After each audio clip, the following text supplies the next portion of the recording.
AI and figure out what the heck is going on, right? And he sit there like dealing with all these different contradictions, and just going like, none of this makes sense. Even Zero won't tell me anything. Tell me the answer. This doesn't make any sense. Yeah. Yeah. So sometimes you just see something and your brain just stops and you have to just stare at it. It also didn't help that my neighbors are playing music until 2 a.m. loud enough to shake the side of my house. So I was awake. I was awake and irritated, so I could easily go, "Oh, fuck this." Demonetized. Oops. So today's sponsor is Ray Shadow Legends, right? No. Tunny. No. Wildgate. Don't worry, it's Marvel Strike Force. Marvelous. Oh, God. Rough Dog's Candy. God, we should sling coffee. We should just. Speaking of sponsors, we actually did get someone actually asked to see if we could sponsor the show. They asked like, "Well, how much you want to charge?" I'm like, What is it? I didn't think that was 1 real. million. It's actually like my friend, real estate agent. A lot of his own properties, so Oh yeah, pump a real estate agent up there. I was like, okay. It's like, I don't know. You could ask. Your leader probably has a good rate chart for something like that, based on how many downloads and listeners and everything. He's trying to make money. I'm just trying to help somebody out. Yeah, I'm trying to help my friends. No matter what I charge, I have to pay like a 25%. No, I'm just saying. Your leader, and then split it. What is it? 60, 20, 20. 5. 5. I don't know about that. Let me check the bylaws of this contract I have. Oh man, my contract shows that whatever you make, I have to make. What? I didn't say that. I don't remember saying that. Anyways, hello everybody. Welcome to an episode of Low Key on the Wheel of Returns Networks. My name's Harry, aka Movie Target, and we're having a little fun this episode. No, this episode's not sponsored. Well, things are fake. We make as much money as we have always made on these episodes. Just enough to cover the hosting costs. But it's this episode's going to be a lot of fun. Hopefully, we can actually get to everything. So I'm going to introduce everyone, then I'm going to take a small break. So I'm going to say hi. This is Reinhold. Reinhold, you going to say hi? Hi, Reinhold. This is Reinhold. I'm talking now. How are you? Because it's been a hot minute since I've been able to think clearly the past 4 days. It's been a rough weekend. It was a rough weekend. We had the a lot of protests and stuff like that, and Indie Pride was going on. I didn't get to go to anything for Pride this weekend, which didn't go to. I didn't go downtown for Skateland. No, didn't go to roller skating to Skateland. Didn't do anything fun for Pride. I did yoga during all Pride activities. I did find it really nice because like the No Kings protest, which was kind of cool because a lot of the idiot Republicans would try to like troll it. I'm like, listen, you have no leg to stand on. That was a perfect name. It's like, you don't notice. It's like, yeah, the executive orders are king crap. King shit. Here's my thing. I got confused. Yeah. Because I thought they were talking about the music band No More Kings. Yeah, me too. I like. Where's the? They're playing again. He's playing again. I thought he was still solo. Right. I'm on his Patreon. I didn't see anything. Right. I was looking forward to the replay of the music. I know, massive like bunch of random concerts, country wide. All of a sudden, it's like, this is awesome. I'm gonna stream live it on TikTok in one big continuous loop with each person everywhere. Anyways, just gave somebody an idea. Brilliant. Yep. Yeah, it'll be fine. Hopefully it'll be 98 degrees using it on the comeback to. Anyways, that also famous laugh of the network. Yeah, Vincent, you can say hi. Hi everyone, I'm here. I get paid by being able to just talk random bullshit for an hour plus, depending on what the topic is. / Harry just goes, here's this softball thing I know you hate.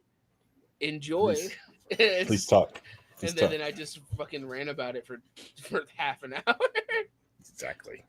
All right. All right. I'm gonna pop off real quick. You guys get the show, and I'll be back. Okay. Okay, now it's time to take over. What Harry doesn't know is we've been plotting this for weeks at a time. Of course we have. So Reinhold, I know you had this quiz you wanted me talking about a lot. A quiz? Or What do you mean? whatever What are the you talking thing, about? whatever the thing you I wanted to have no talk idea. about for a while ago. Fine. It was just some silly little quiz that came out, but I thought it was interesting and it spoke a lot about perceptions Mm-hmm. and how perceptions kind of make people crazy and hold them back because of it. So I can probably share it out. Hold on a second. And I'm going to figure out how to do this because, I don't even know if I have the rights to do this, but we're going to try it. Right. But Are, it's actually really are you interesting that you're talking about. seeing it? I see nothing. Yes, if you pull this up on the screen, I think he says he's. He's got to do it. That's what I thought. But Anyway, well, I'll just get into it here. So there was a poll that came out. There's a simple Twitter poll that someone presented, and I really want you to see the picture. The picture is important to see. That's why I'm kind of wanting to wait a little bit till he gets back to get into it. But it's basically a somebody posted a picture of who Ollie Murs. I don't know if you know who he is. A British singer, Ollie Murs. And it's a picture, side by side picture of him, like as he says he's going to start working out, and then another picture as he's like made all his progress and got really ripped. Right? He's got like he's a real well defined 6-pack. He's got lost a lot of body fat, etc. And before he had kind of a he wasn't overweight, but he was kind of a lumpy dad bod almost, right? And so they posted this person, William Costello, asked, "Do you think he looks better before or after? And are you male or female?" And 42% said he looked better after, and they were male. And 42% of the men said he looked better after, and 23% of the men said he looked better before. 26% of the respondents were female, saying that he looked better before, and 7% said after. Right. So basically what they're saying is that a lot of the men were saying he looked better after he did all this ripping and working out. And a lot of the women said, no, he looked better before that. Which caused a lot of men just responding saying, why are women lying about this? Instead of just accepting the fact that maybe women see different things when they're looking at men's bodies, where they're more attracted to other things other than something hard. A lot of them were responding saying, I want somebody when they put their arms around me and hold me aren't, like it's like stone holding them. They wanted to kind of be able to mold into something, or feel comfortable, or not feel like you're up against a hard wall or something like that. So anyway, it just started into this whole back and forth and feud. Basically, it's just everybody freaking out about why are women lying and etc. So I always thought that was interesting, because there's actually in this article, there's actually studies that are presented showing how this has been a known thing for a long time, that men see muscularity different than what women see, right? The representation is different. Like I see that a lot with women too, on the other side of things, where women will think that this one woman would be considered really beautiful, but most men are like, they have a different thing that they're attracted to. Yep. And it's especially not consistent across the sexes either, that where like a universal identity of beauty doesn't really exist. So I don't know. Did you are you back, Harry? Yeah, I'm here. Yeah, he's showing it. He's showing it the whole time. He's just showing it. Oh, so show me. So yeah, there's the picture right there. I don't know if you see that right there. So that's what I was getting into, is I really think that is a great study in how people perceive things and how Mhm. people perceived other people perceiving things or expecting other people to be that way. So it's not just around physicality, it's also personality wise and things like that, where people think, oh, I'm just, you know, I could never find a girlfriend, etc. Nobody would want to be with me, blah blah blah. And it's like you don't know because you don't talk to the women, you don't find out, or you haven't talked to the man to find out. You got to just put your best foot forward and find out you know what's out there. Because how many times you see what you would consider a very attractive woman with a guy that you would think is a slut, right? It's because they're looking at different things that they're attracted to, and it's not necessarily all physicality. It's a lot more emotional on the women's side of things, as opposed to men are much more attracted to physical beauty, whereas I think women are much more attracted to a sense of things or a feeling that they get around that Mhm. person or how that person behaves or acts, much more than what they physically look like. Yeah, on average, but you do see Yeah. the women that do date 350Z fuckboys. Oh yeah, Mhm. Yeah, Yeah, you out see oh here. you that. got yeah Yeah, women. I mean, a lot of women with yeah. what you would say is that maybe daddy issues, whatever, that will go after the guy that treats I, them bad because that's what they think they're supposed to be with. And it's a whole psychology, but most of them grow out of that yeah, eventually, and those fuckboys end up having to continually go after the younger girls because they can't land somebody their own yeah, yeah. age Yeah. because by then they're matured and said, no, I don't want that. You're an idiot. I don't want you. Exactly. Yeah. Then they mature. They're higher in the 30s. They've got more money, and they're still fuckboys, and they just have more money at that point. Yeah. Like, Oh yeah. Yeah. I think this is a good example of the general perception of things as they stand now. I was having this conversation with Harry on Saturday that Mhm. the concept of reading, especially fiction, is perceived to be a feminine thing Hmm. in comparison. Like if a reading fiction or in particular is like, oh, it's a feminine thing, why would you read that? That's for women. And then when you even see it in media, because if you look at anything in media, if you see a man reading a book, the only time it's not done as a joke is if he is reading a technical book that is Hmm. teaching him something, a history book that is teaching him something, or a really old classic novel that has been around for a long time, Yep. because that's what that is like this general perception It's of A book about what ancient things. Rome, usually, right? That's the big right. thing. Yeah. Well, And not even books that. about Like, Rome. all right. So, like, one of my talk to tricks that I've held onto myself is that, like I don't really feel like sometimes I feel like worthless sometimes, or like we really waste my time and being a loser if I'm not like concretely progressing on myself.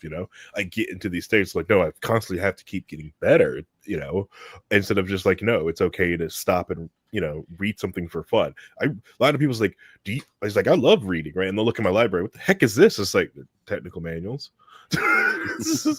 Or like they're like small like gaming books or stuff like that. Like, yeah, this is what I read. It's like, but like reading just fiction for the heck of fiction and fun, I rarely do it. I love doing it, but like a lot of times, like, well, man, I went through that book. I could have just read anything else Yeah. like that and like learned something Well, else, and I well, felt out of it. sometimes we're pressured into also trying to keep bettering ourselves, so we have to keep reading that stuff, where as opposed to taking a break and relaxing, and you feel like Right? you're Yeah. wasting your time, or you're not doing what it's to say you're expected to be doing Yeah. to better your position and Yeah. family and all that stuff. Yeah, but hey, but like Same with I've playing got, I've games, got, I right? got some Playing video growth. games. I did some growth on myself these like last few years, and I don't care. Like I've finally been able to start reading for fun fiction. I've had other people suggest me different books that are really. It's harder for me because I'm, like last time I've really read fiction was very POV style, so Hmm. so it's hard for me to read a book at the POV of a woman. So it's like, but I got over it, But I have read a lot of trash. It's the books from the main characters kind of stupid. I think they're very stupid and dumb, make some dumb moves. But just from my reasoning, Hmm. but some books are really neat. I'm finding out like this other book that I'm reading right now called Light Lark. It's not the best written book that I've ever read for fiction, but it's not bad either. I there are worse Disney, Marvel, or just the Disney remakes that are worse than this. Uh, than, Yes, there are books worse than Lightlark. Like yeah, it's they are prequels, worse which things. are worse than the original. But but I'm enjoying certain parts of it. Realizing like one of the characters of the the I should put spoilers. But no. I'm just saying, like, but yeah, I want to say like that's supposed to been said for that for the longest time. Like a lot of guys, especially the young guys, learn this when they get into their later 20s that they want a car to impress the ladies, but you will find out that the Ferraris, the Corvettes, these higher like in sports cars, stuff like that, they get guys' attention. Yeah, they're more red flags than anything. It depends. It depends. If certain cars are certain red flags, like bad bills or incomplete. It's like, okay, this guy can't finish a project. Too many project builds. It's just ADHD. That's not, bad. Rhino's like, Talking shut about- up, shut Rhino's up. like, I'm not a red flag. attacked. Don't look at my project list is over here. Don't do that. Just ignore that. All the things I started. But I feel like it also comes down to that both sides have a massively different perception of what the other one wants. Mhm. So like there are so many people that are like I've heard a lot that women hate when a lot of women hate when guys play video games. Yeah. They don't like video games and they see it as an ick and they don't want to interact.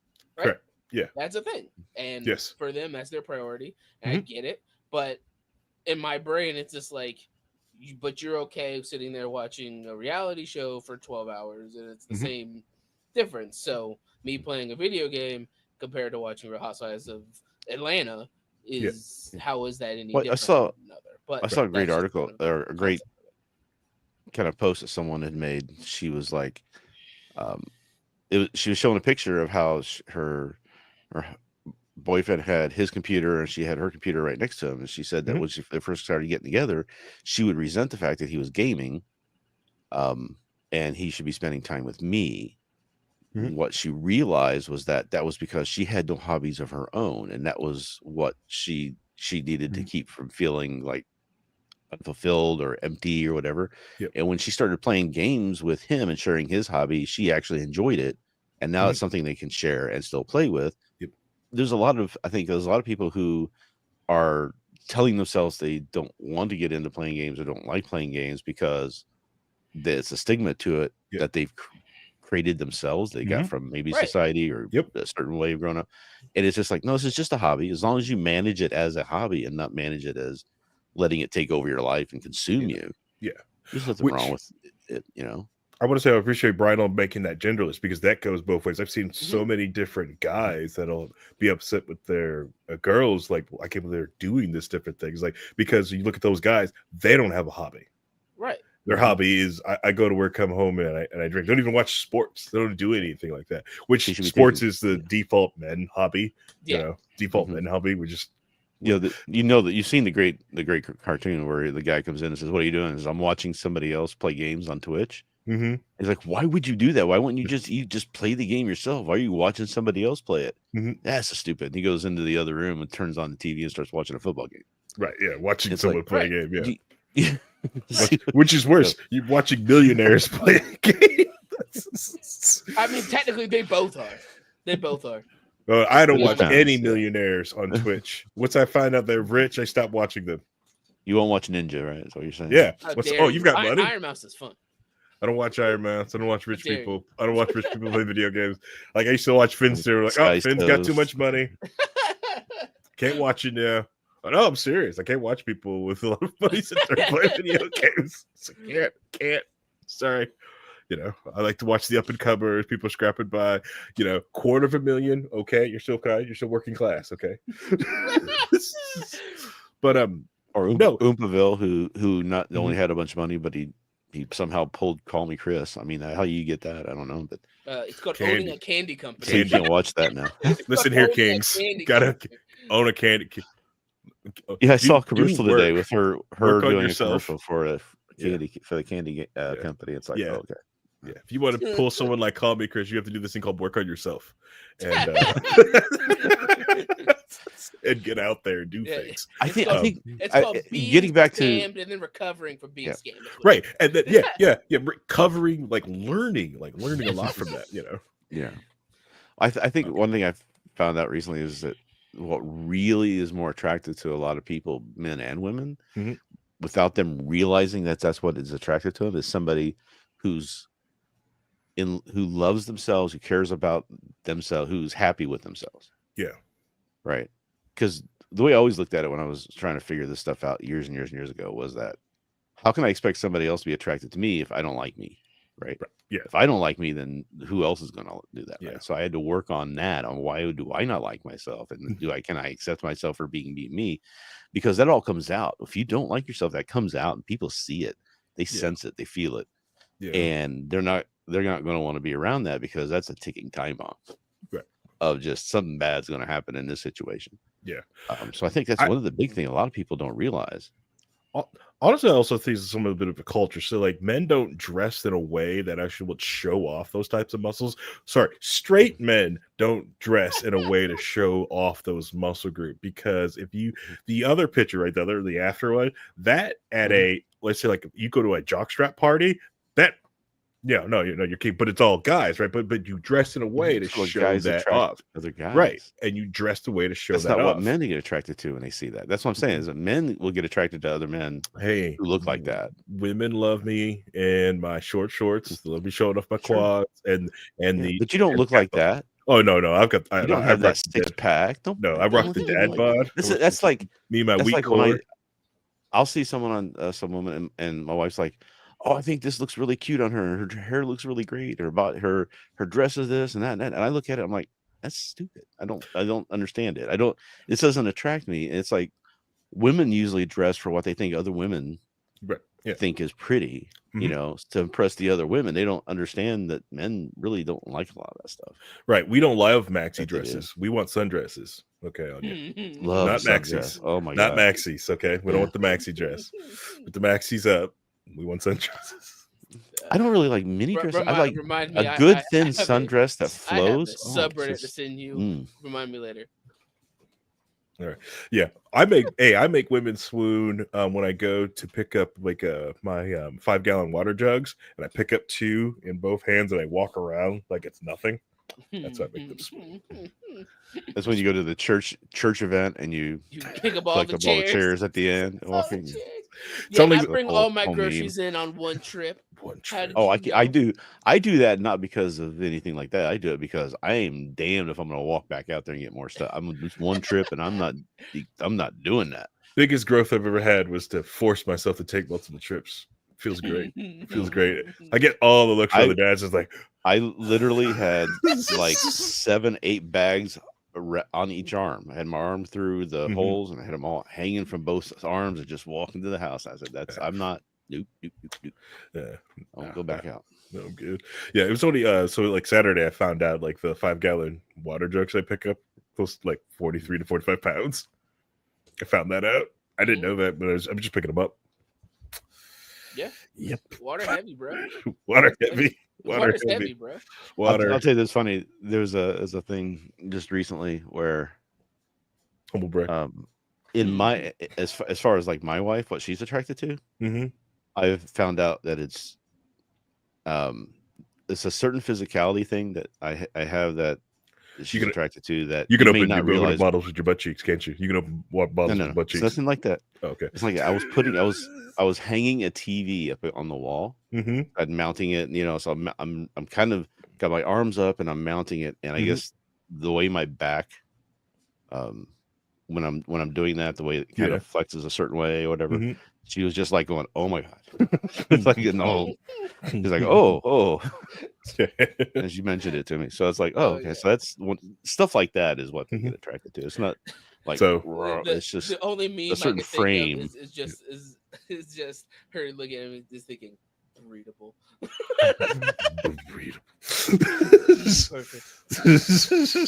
I can tie him up. Anyways, no. But yeah, no. I feel like a lot of it's about perception, and there's a lot of cultural perceptions that exist now that com- feels different than when from before, mostly because it becomes more obvious. Hmm. So like people, there's a focus on men, or if they do read fantasy Yeah. or fiction, they read sci-fi because Yes. it's logical and it has set steps of logical Hmm. connections or whatever. That's the Yeah. logic Or that it's people or use it's for it. wizards Yeah. and dragons and stuff like that. Yeah.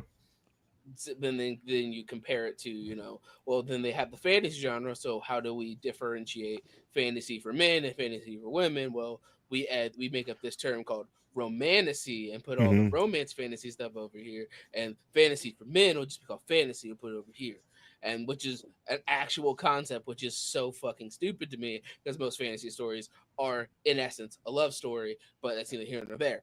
Right. Yeah. But Well, and you hear this from guys too. It's like, why do they have to put romance in every story? Blah blah blah. And it's like, okay, it always has which been. one do you end up buying? The ones you end up buying are the ones that have those stories in them because it's a part of the story. It's something. It's another element or layer to it that you end up enjoying as it's told, right? But yeah, there's times you can read a book where it's like forced, or it's the same with like putting With politics or everything. whatever into the Yeah. story. Well, if yeah. you if you do it wrong and you force it, it's very noticeable in people that turned off by it. Yeah. But you'll be surprised how many stories that have no like romance stuff in it, men are even saying, yeah, it's missing something. They can't Right. really Mhm. put their finger on what. Correct. So, Yeah. so I think the best representation of it, because I do read a lot of books, is um, if you read a book written by a man and look at how he writes the female characters, and you take especially if it's like more of like a leaning more towards romance or has like a romance element to it, like a lot of Mhm. like detective stories or that kind of stuff is where they will put the romance because they don't want to call it a romance story, so Mhm. they have a femme fatale or whatever. And then you take a romance book written by a woman and you look at how they write the men in the books, and you could see there are two massively different perspectives, especially if they're writing them as point of view characters. There are so many romance books where the male lead makes no fucking sense. As a human being, he makes no logical sense. And then you look at a story written by a man and the woman's proportions sound like they hit random on a dress up doll game on fucking a Flash game before Flash disappeared, and that's how you describe the women in the books. I was like, bruh. She But it's came in wearing her 48B bra. she, she came in. I purposely hit wrong uh, numbers. I purposely hit wrong no, number. no, I know you did. I think Well, and it's my favorite was that somebody said that her cleavage bisected her chest. there's a whole thing with Yeah. Robert Oh yeah. Jordan in the Robert Jordan books. It's like how many times he wrote um folded her arms under her breast, or the necklace rested inside of her, nestled inside her breast, that sort of thing. And women are reading this and going, "Ah," it's like Right. so over the Mhm. top. It's like so obvious that Mm. what he was doing there. But And then you look at the it's other just like side. you need to be like Melvin Udall when Mhm. he was writing women, right? When they asked him how he wrote such good, strong women or whatever. And Mhm. he just said, I think of a man and I take away reason and accountability. Sorry. So, That's a and that's joke how we from got as Star good as it Wars. gets. I'm Yeah. I sorry. know, and that's how we got I know. Star Wars. Ray Yeah. Oh my Palpatine. god. Couldn't help myself.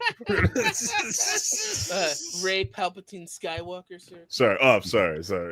She But no, no, intending it. it's No, but that, see, so I was doing a lot of writing when I was younger, and I still do We call occasionally those dabble. fanfics. But I I did really want to take the time and try to figure out like how to write women, because I know Stephen King had a big thing about this and how he struggled with it and spent years and years trying to figure this out. And it's really interesting to try and put yourself in the mind of a woman, not necessarily superficially like you might think, but also Mhm. understanding all the things that society dictates because of that, how Mhm. she would have to be experience that growing up. Right. Right. Mhm. It's a whole different thing.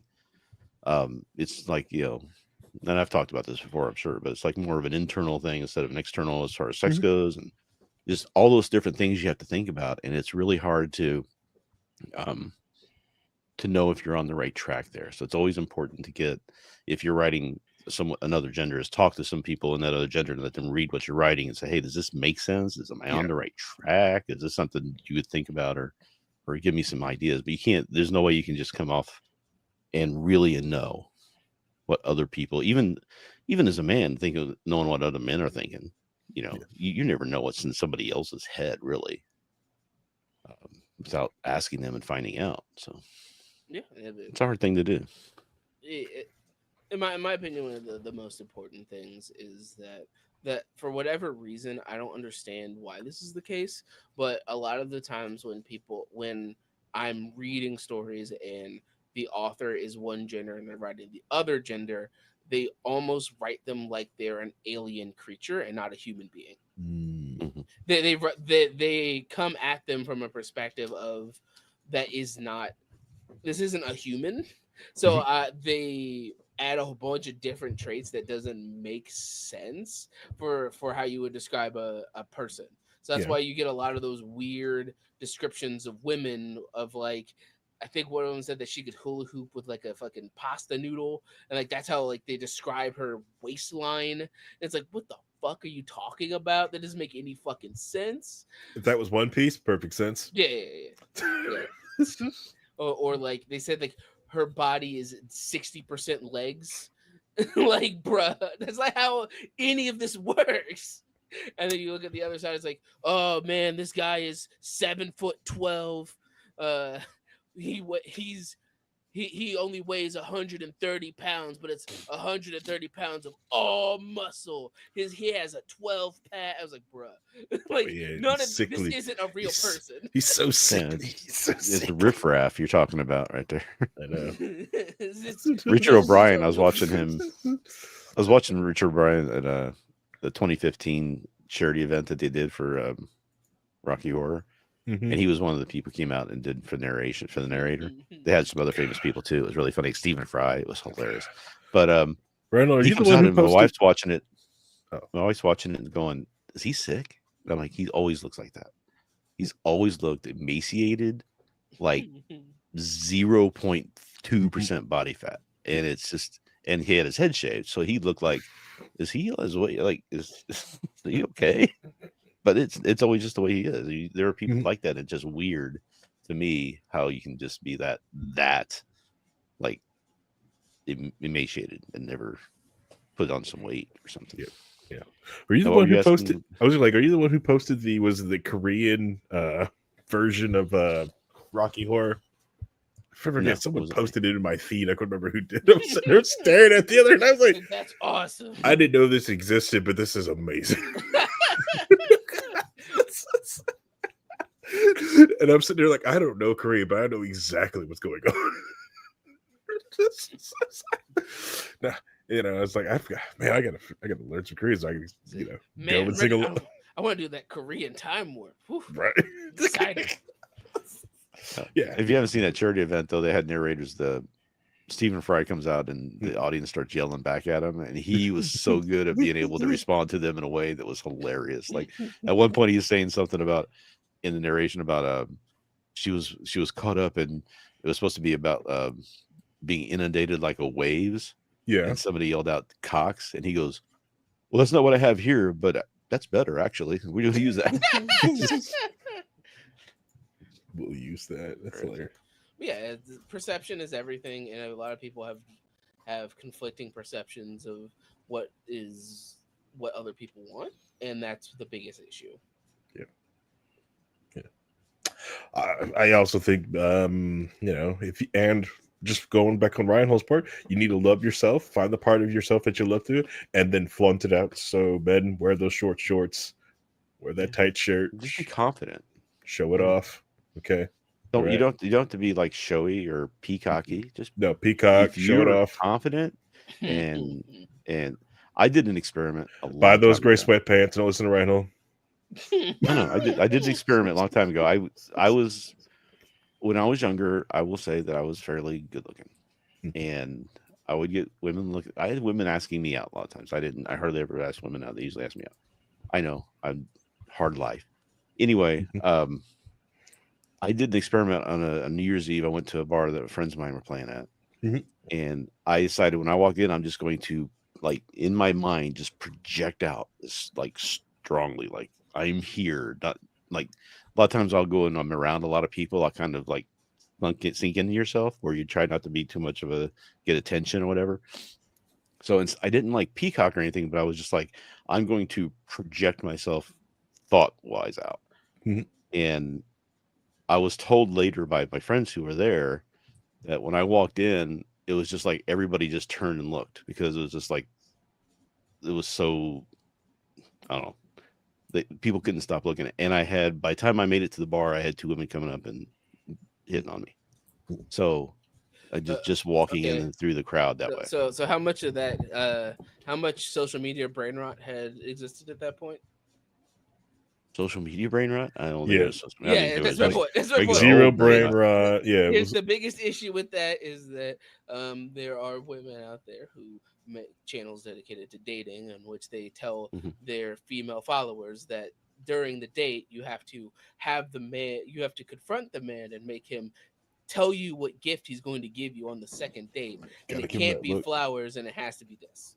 And that's a real thing. That's a thing that exists out there, and you could say that Well, there was no, it's there was stuff completely going different. on before social media where there was whole classes you Right. could take. Men would give about how to dominate the women and make them, Mhm. do what you want. It Mhm. was a whole thing, and it's like Right. it was But bad because it would that was a work, choice. That was a but it would choice but that you would had to work for. go do that class. And now that there are points where even if you don't want to see it, unless you go out of your way to remove it from your viewing options, the algorithm will put things in and change things and how people interact. It's just it's a different time. Why I'm not saying that you're wrong about projecting your confidence.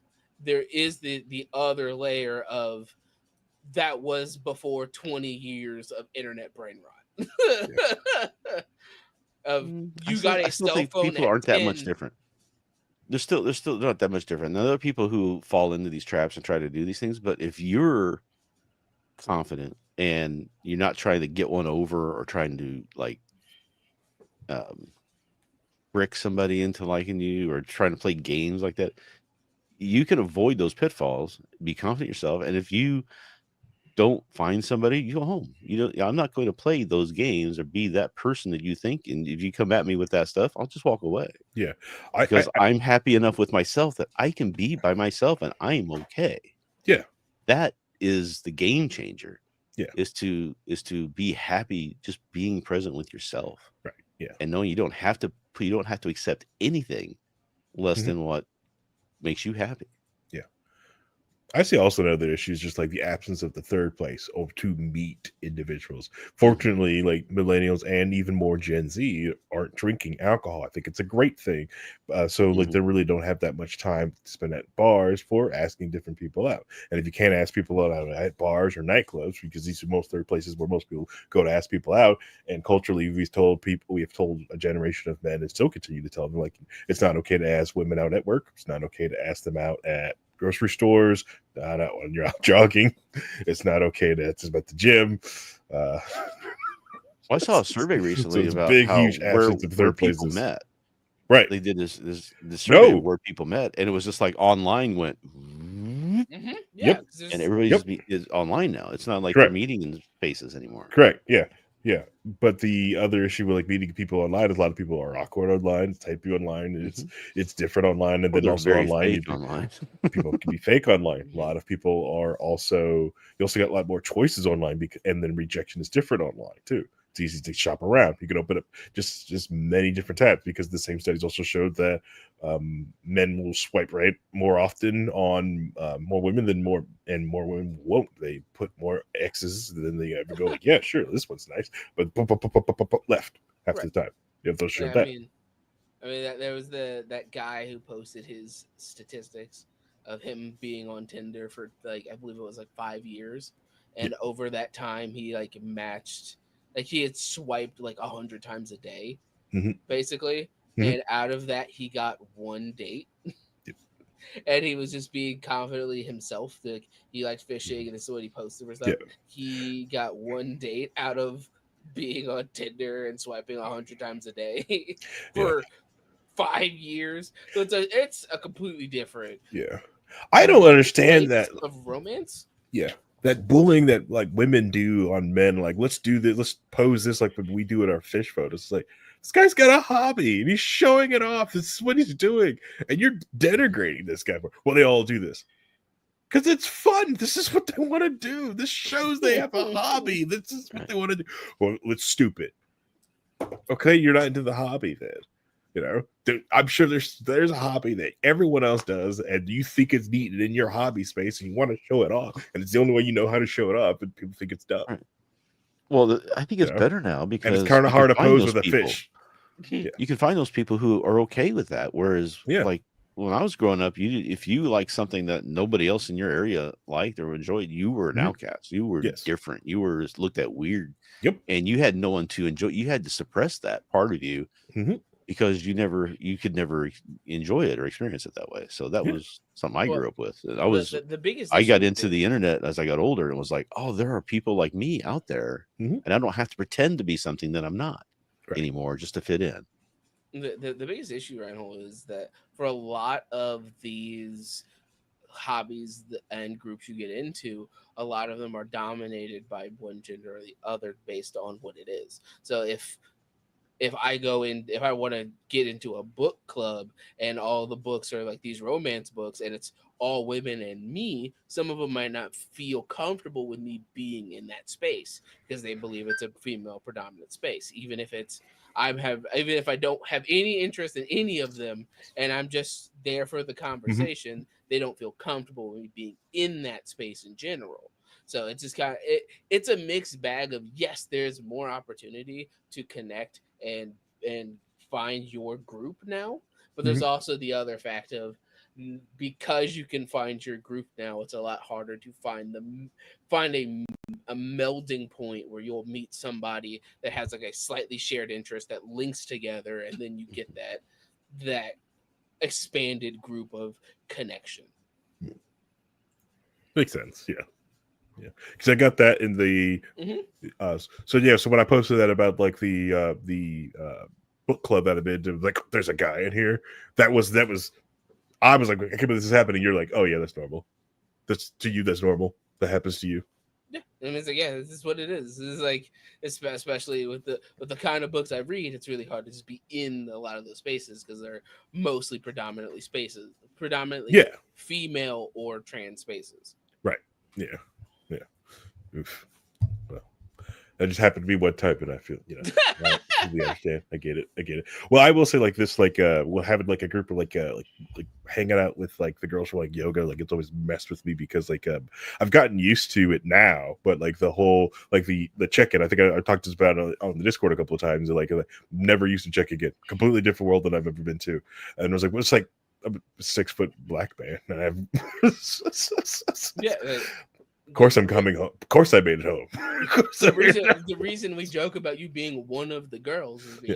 because you're a part of their friend group, Yeah. and because of that, they treat you as if Hmm. you're any other person of that close Right. friend group. So they will do the check-ins or Hmm. go through things the way they normally would with any other female that would normally be in the group.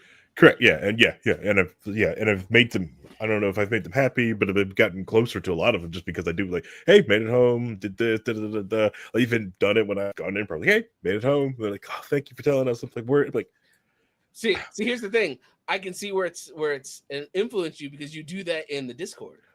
yeah, It's just at random because just like, hey, I made it home. And it's just like, right. Yeah, it's just because it's this habit thing that they built into it. Like this is right, because in my brain it's like, of course you made it home. I was like, or right, like, right, you right, went right. somewhere. My brain's like, you went somewhere. What the fuck? Yeah. But that's just part of the Yeah. environment. Different culture Yeah, raised up in. right. Yeah, different things of different experiences. Yeah, yeah. And that comes back to the whole bear question that was out for a long time that everybody got upset about. All the guys got set up because the Oh, the women would bears. prefer Yeah. to be the bear, and it's like you don't you, you're missing the great opportunity to actually learn something Mhm. by being offended about this. Mhm. Listen to what they're saying and Yeah. understand that this is their reality and their perception. They're Mhm. not being mean and not hating on you. They're just saying this is what they have to deal with and this is their reality. Maybe try to figure out how you can make that better or just Uh, understand it, I right? And I learn something about it. completely agree, but it also has to be the inverse because Correct. there was the one I saw was that there was a wife asked her husband if their daughter was in the woods by herself, would he rather her be with a bear or a man? And he goes, the man, because the man would bring her home and I have a chance of getting her back. Yep. And she's like, but we don't know this man's like, yeah, but it's a bear. A bear will kill her. So at least I have the chance of the man will bring the kid back to me. The bear will kill her. Yeah. And then they made fun of him. But she basically made fun of him for saying that and trying to tell him why he was wrong about him having that opinion. Right. Yeah. Which I feel like it's also it's I agree that if you listen to the reason why women pick the bear, why some women pick the bear, Mhm. perfectly valid. Yeah. But I Perfect. also think it should be valid for them to hear the other side of why if it was a man in that situation, why they would pick their decision instead of poo pooing their thought process. Right. And there's also funny when like I do find the TikToks funny when they see like the woman on the side of the road trying to change her tire and like vroom, get the bear to change her tires. I think those TikToks are hilarious. Oh man, get the bears to change your Change tire. your tires. Sprinkle, sprinkle, Sprinkle, sprinkle, sprinkle, sprinkle, sprinkle. I'm out of here. but That's funny. Those are funny. yeah, but yeah, there's a lot of cultural division and perception changes, Mhm. not just with gender, but Yeah. since we are talking specifically about gender right now, we're Mhm. focusing on that. Yeah. Which I also get like I get the aspect of trying to hear that other at the other side, but like when what's one again. But if we try to reverse it, flip the question and put it in the eyes, just like okay, we've listened, we've seen this, okay. Can we talk about like also what's going on in men's spaces? And it's usually like, well, you know what you're talking about. It's easily shut down and stuff like that. Like I've tried to tell like so many different women, it's like it's going on dates are completely different for men than it is for women. There is a women talk about like, well, there's a financial burden of getting ready. It's like there's a financial burden of being a man and getting ready for a date. You have to have these questions. You have to be passionate about your topics that you want to talk about, but not too passionate to listen to what she has to. But you can't seem like a loser. Also, you have to have a job, somehow live on your own, and can't be with your parents. So you've got to have this car, yeah, and Or you've got to roommate. have a nicer car, yeah, or a roommate, right? But on the reverse side, she could be living in her parents' basement, having this phone call with her dad, paying every bill that she's ever had, and can be unemployed at 28 years old and do nothing all day and just fem rotting in the basement. And you just need to be okay with that. It I was never is. okay with that when Almost. I was dating. I get that, but Mhm. nowadays you are supposed to be okay with that. Mhm. Yeah. It is a lot of this revert like that other side. It's like, and a lot of people don't understand. It's like, listen, like going on a like, if the first date, like the just in Germany, it is the first date is a walking coffee date. That is it's German culture. A lot of different European societies is like, but here in America, no, they want to go off and go spend $200. But if you go into like what five first date, spending $200 a piece, it's out like a grand, close to a little over grand. Okay, and it's so it's like it's abusive. So like even if you do get a date, you're expected to, as a man, to pay for that first date. So it's a huge, massive financial burden for someone you may never ever see again.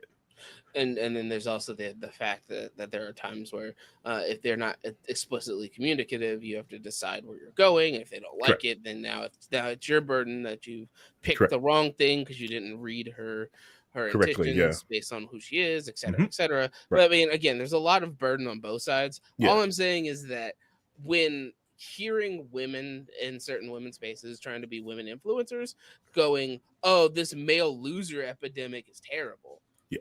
Because when we're talking about any level of the male loneliness epidemic or men being lonely or Hmm. in spaces where they're suffering when they need help and people reach out to them, and then Yeah. them being countered by being called losers and not actually Mhm. treated any level of respect Right. for how Yeah. they're feeling. Yep. But I mean, I feel like it's the same way on both sides. You can't just paint all women with the same brush. Mhm. That that men that other that's why the red pill community is dumb as a box of Oh, you're hammers, and I so super fucking toxic. hate them. Yeah, super And toxic. then you look at there's also the opposite side of that, of basically The, the pink pill, I the guess, the pink pill or female. sparkle. Get that back. Yeah, that community. Yeah, So yeah. I The mean, the it's just a massive cluster of expectations and interpretations on things, and who's supposed to do what, and how you're Mhm. supposed to interact with one another, and who's supposed to be accepting of XYZ things. Right. It's also very Which frustrating when you see, people, like trans people in spaces where mhm. they're expected to have both senses of Yeah. who they're supposed to be. They're supposed to follow the female representation Mhm. and Mhm. go out the process of getting prepared, and then Yeah. also having the whatever reason the male responsibility in the relationship Yeah. to like pay for everything, and how Mhm. that's a factor of that as well. Right. But that's a whole other element of it. But Yeah. that's just because gender and gender and sexuality and all that has Mhm. become a massive blanket statement. Instead of treating each person individually, it's just Mhm. become, this person is this and this, and I paint them like that, and Yep. you have to accept that as the paintbrush. Yeah, yeah. I think that one of the also like the sad thing also when it comes like the male loneliness epidemic is the term incel using as a derogatory term for them. So you basically once again being sex and women being a prize that they need to have, and they quickly enforce that by using it as an insult. It's like, yes, you are a loser because you're not with a woman. You're not like that. It's like, no, wait. Yeah, yes, they want to have sex and they're not getting it, but like but you once you re-influence that idea that it should be a prize that should attain. It's like no, they need to learn how to be good on their own and go from it. But it denigrating for someone from not having women having sex. Like, what are you doing? You're just reinforcing the same problems. It's tragic. Yeah, but I think most of the people when they use that phrase aren't talking about people who are just awkward or not No, able to mm-mm, make a mm-mm, connection. It's more mm-mm. about specific, like using the word female instead of woman and being very Andrew Tate-ish. Nope.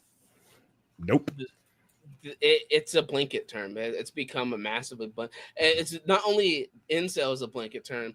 The reverse term of femcel was also a blanket term Yeah, used for the same thing, but in women, of yeah. awkward and I mean, Mm-hmm. I unsure. only see it. I only see it in that context. I've never seen it Yeah. in the other context. So it's always when I seen it, it's usually people saying that this guy is acting very a specific way. He's being a specific type of like a MGTOW person, right? What's wrong with MGTOW? As opposed to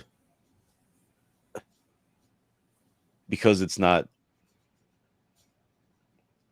most of the people who are MGTOW are doing it because of the wrong reasons, right? Does that make They sense? I'm they saying, make MGTOW men going their own ways. Men are just yeah, they don't want to have any relationship with women. They are fine without having women friends. They don't want to date women. They're right. gonna go off That's on their not what own. That's that's not what I'm MGTOW. talking about, right? But there are most of the people who are MGTOW are doing it because they're trying to punish women or they're trying to make a point that women are inherently bad people. Like it's or just anti-feminist stuff. It's a lot of people get into that space are doing it because of that mindset as opposed to, hey, I just want to focus on me and not worry about dating or anything right now. I will say majority of MGTOW is just working on themselves. I think that you are some bad actors that just does something like that because they're bad actors in every location. But majority of MGTOW is like, no, I'm just going to work on me. I'm going to focus on me. That's all majority of them. That's all they're I wanting to don't know. do. It just seems to me more of a reactionary response as opposed to an actual thought process of no, you It because can be I that. did that for 10 years after I realized I was getting into bad relationships, Hmm. bad after bad after bad. I was like, this is obviously I'm not. It's not just the women. It's Hmm. me. I'm doing Yeah. something. I got to Hmm. figure this out. Yeah. So I didn't get into a relationship Hmm. for 10 years. No, Hmm. So you were I in didn't sit so at home. 10 years.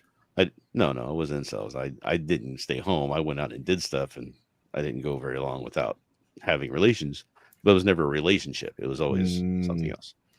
this is But your Z car fuckboy stage. not really. It was more of a. It was more of I Oh, would just let women pick me up. That was really what So it was. I spent 10 years fuckboy just Reinhold, going, yeah, that's what that saying, sounds like. "Hey." fuckboy Reinhold stage. But anyway, What but I car? was What car were spending you that driving? time focusing on trying to figure out my thing, right? Yeah. And figure out who I was and why I was this way. Why was I seeing? Why was I attracted to these women who were like terrible for me, Mm-hmm.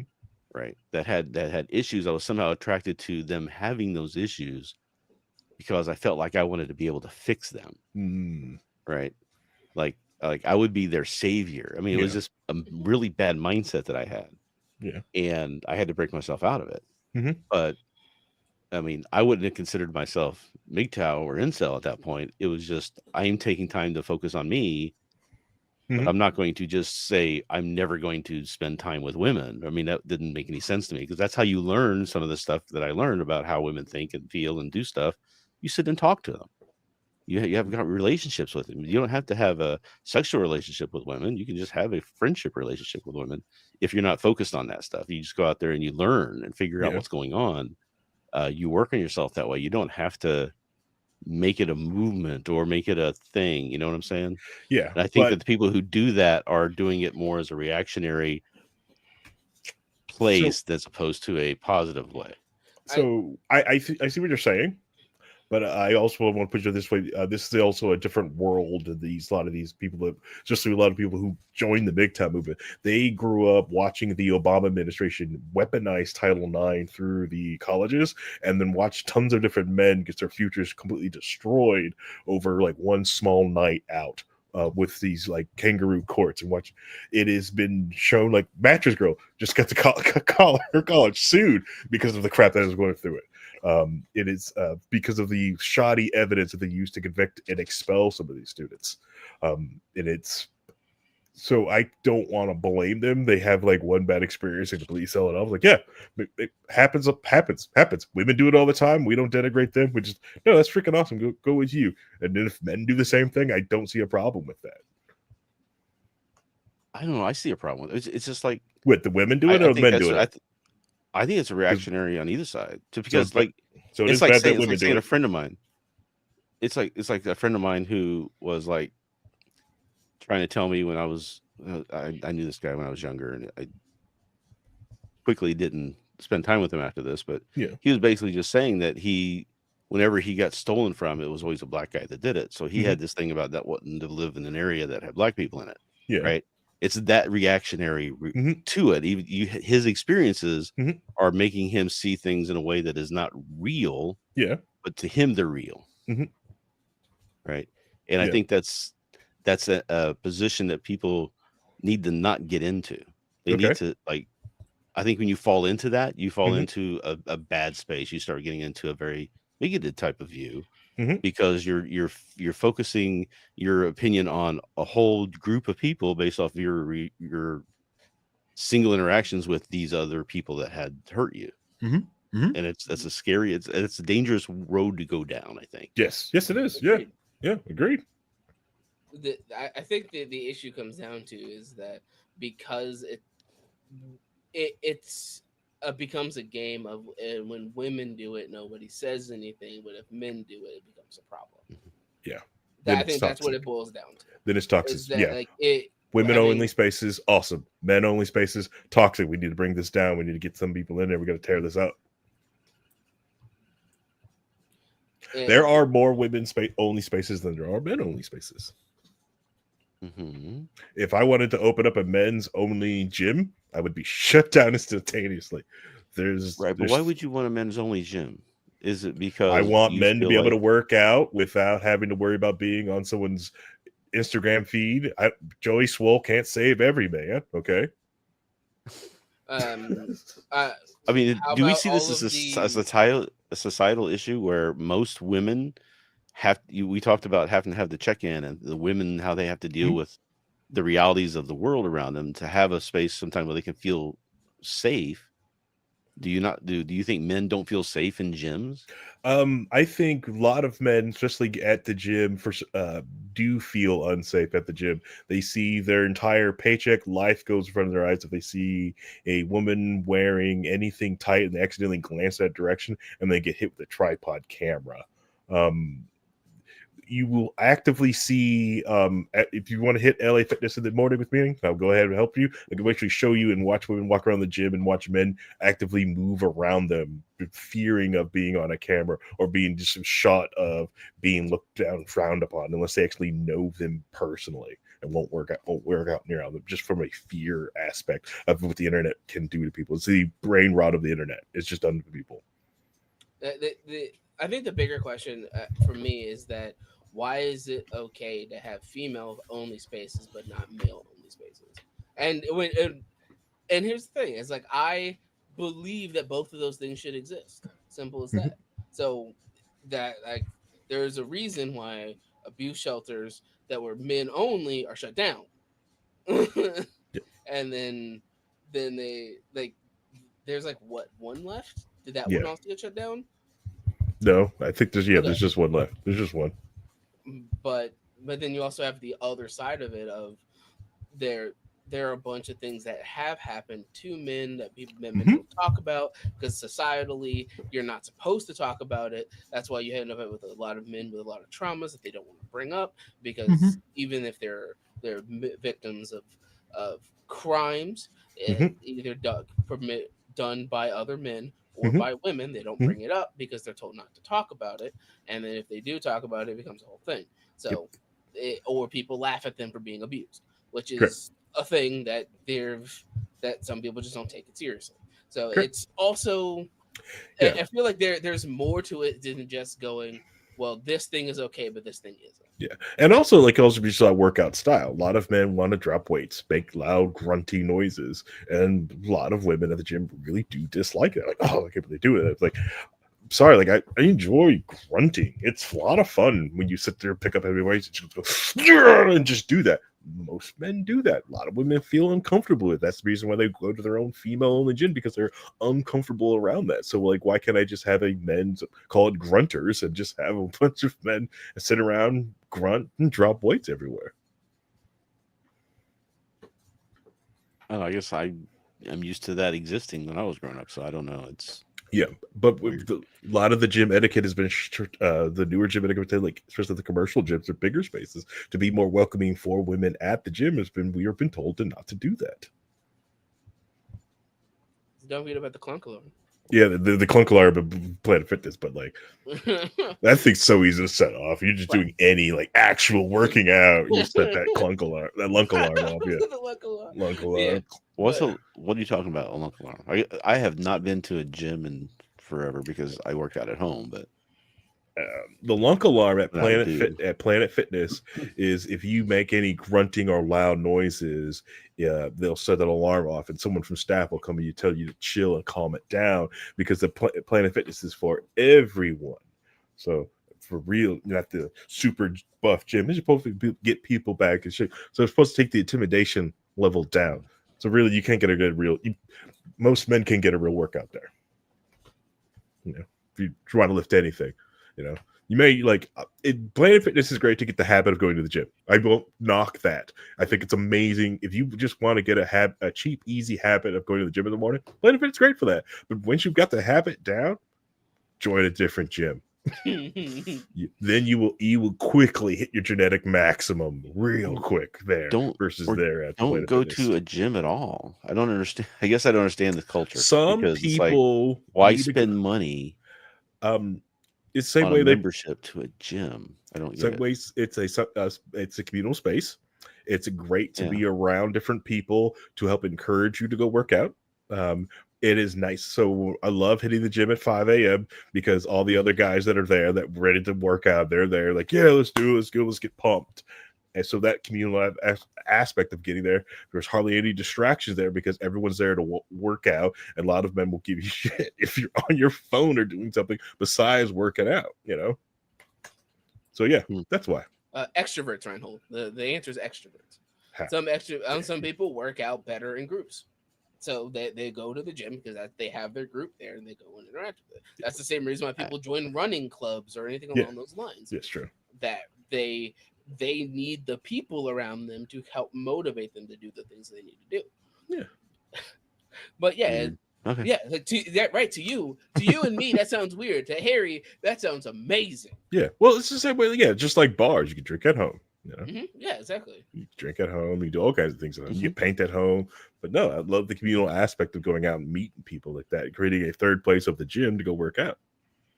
I don't know. I guess when Honestly, I was younger, going to a bar was okay. I like going and just meeting people at a bar. It was fine. But yeah. as I got older, I'm like, I know all the people I care to know. I guess. I've got a most like so like my all my got most of I want to say good. Chimera is throwing this off my math off. I want to say like good 90% of my male friends do not drink alcohol. It sucks. Very rarely drink alcohol. I counted you at 1%. I'll take it. I'll take that 1%. But yeah, no, it's So yeah, like they're not going to bars to go meet people. Like I would love love to take them out and go do different things. But it was like they're just going to be there drinking sodas, and they have and paid interest for you to go sit in a room to have loud music bombard them. Like have fun. Yeah, I wouldn't go to a loud bar. I mean, I always hated loud bars. Like I would go to a bar that had a live band or something because that would be fun to hang out there. But it was never. I could never like meet people in a bar so much because it was always it was too loud a space. You couldn't do that because you can't have a conversation with somebody. So you go to like a coffee house or something like that used to exist that you can. I don't know if they still exist anymore. but You if used I to go to go like to a coffee house, a place where they would do the poetry and stuff. That sort of thing. I would go there. But Do we got the no coffee? Where's the no coffee house dates? oh yeah, yeah. There's a stigma about going out for coffee for like the first date this because is weird because I remember. they saw that as you're not committing, so you going for a coffee date for the first date is that is unacceptable. Mhm. So like for you, I know you're like, what? That makes no sense. That's part Yeah. of where the culture is now. You remember the movie Sleepless in Seattle? Mhm.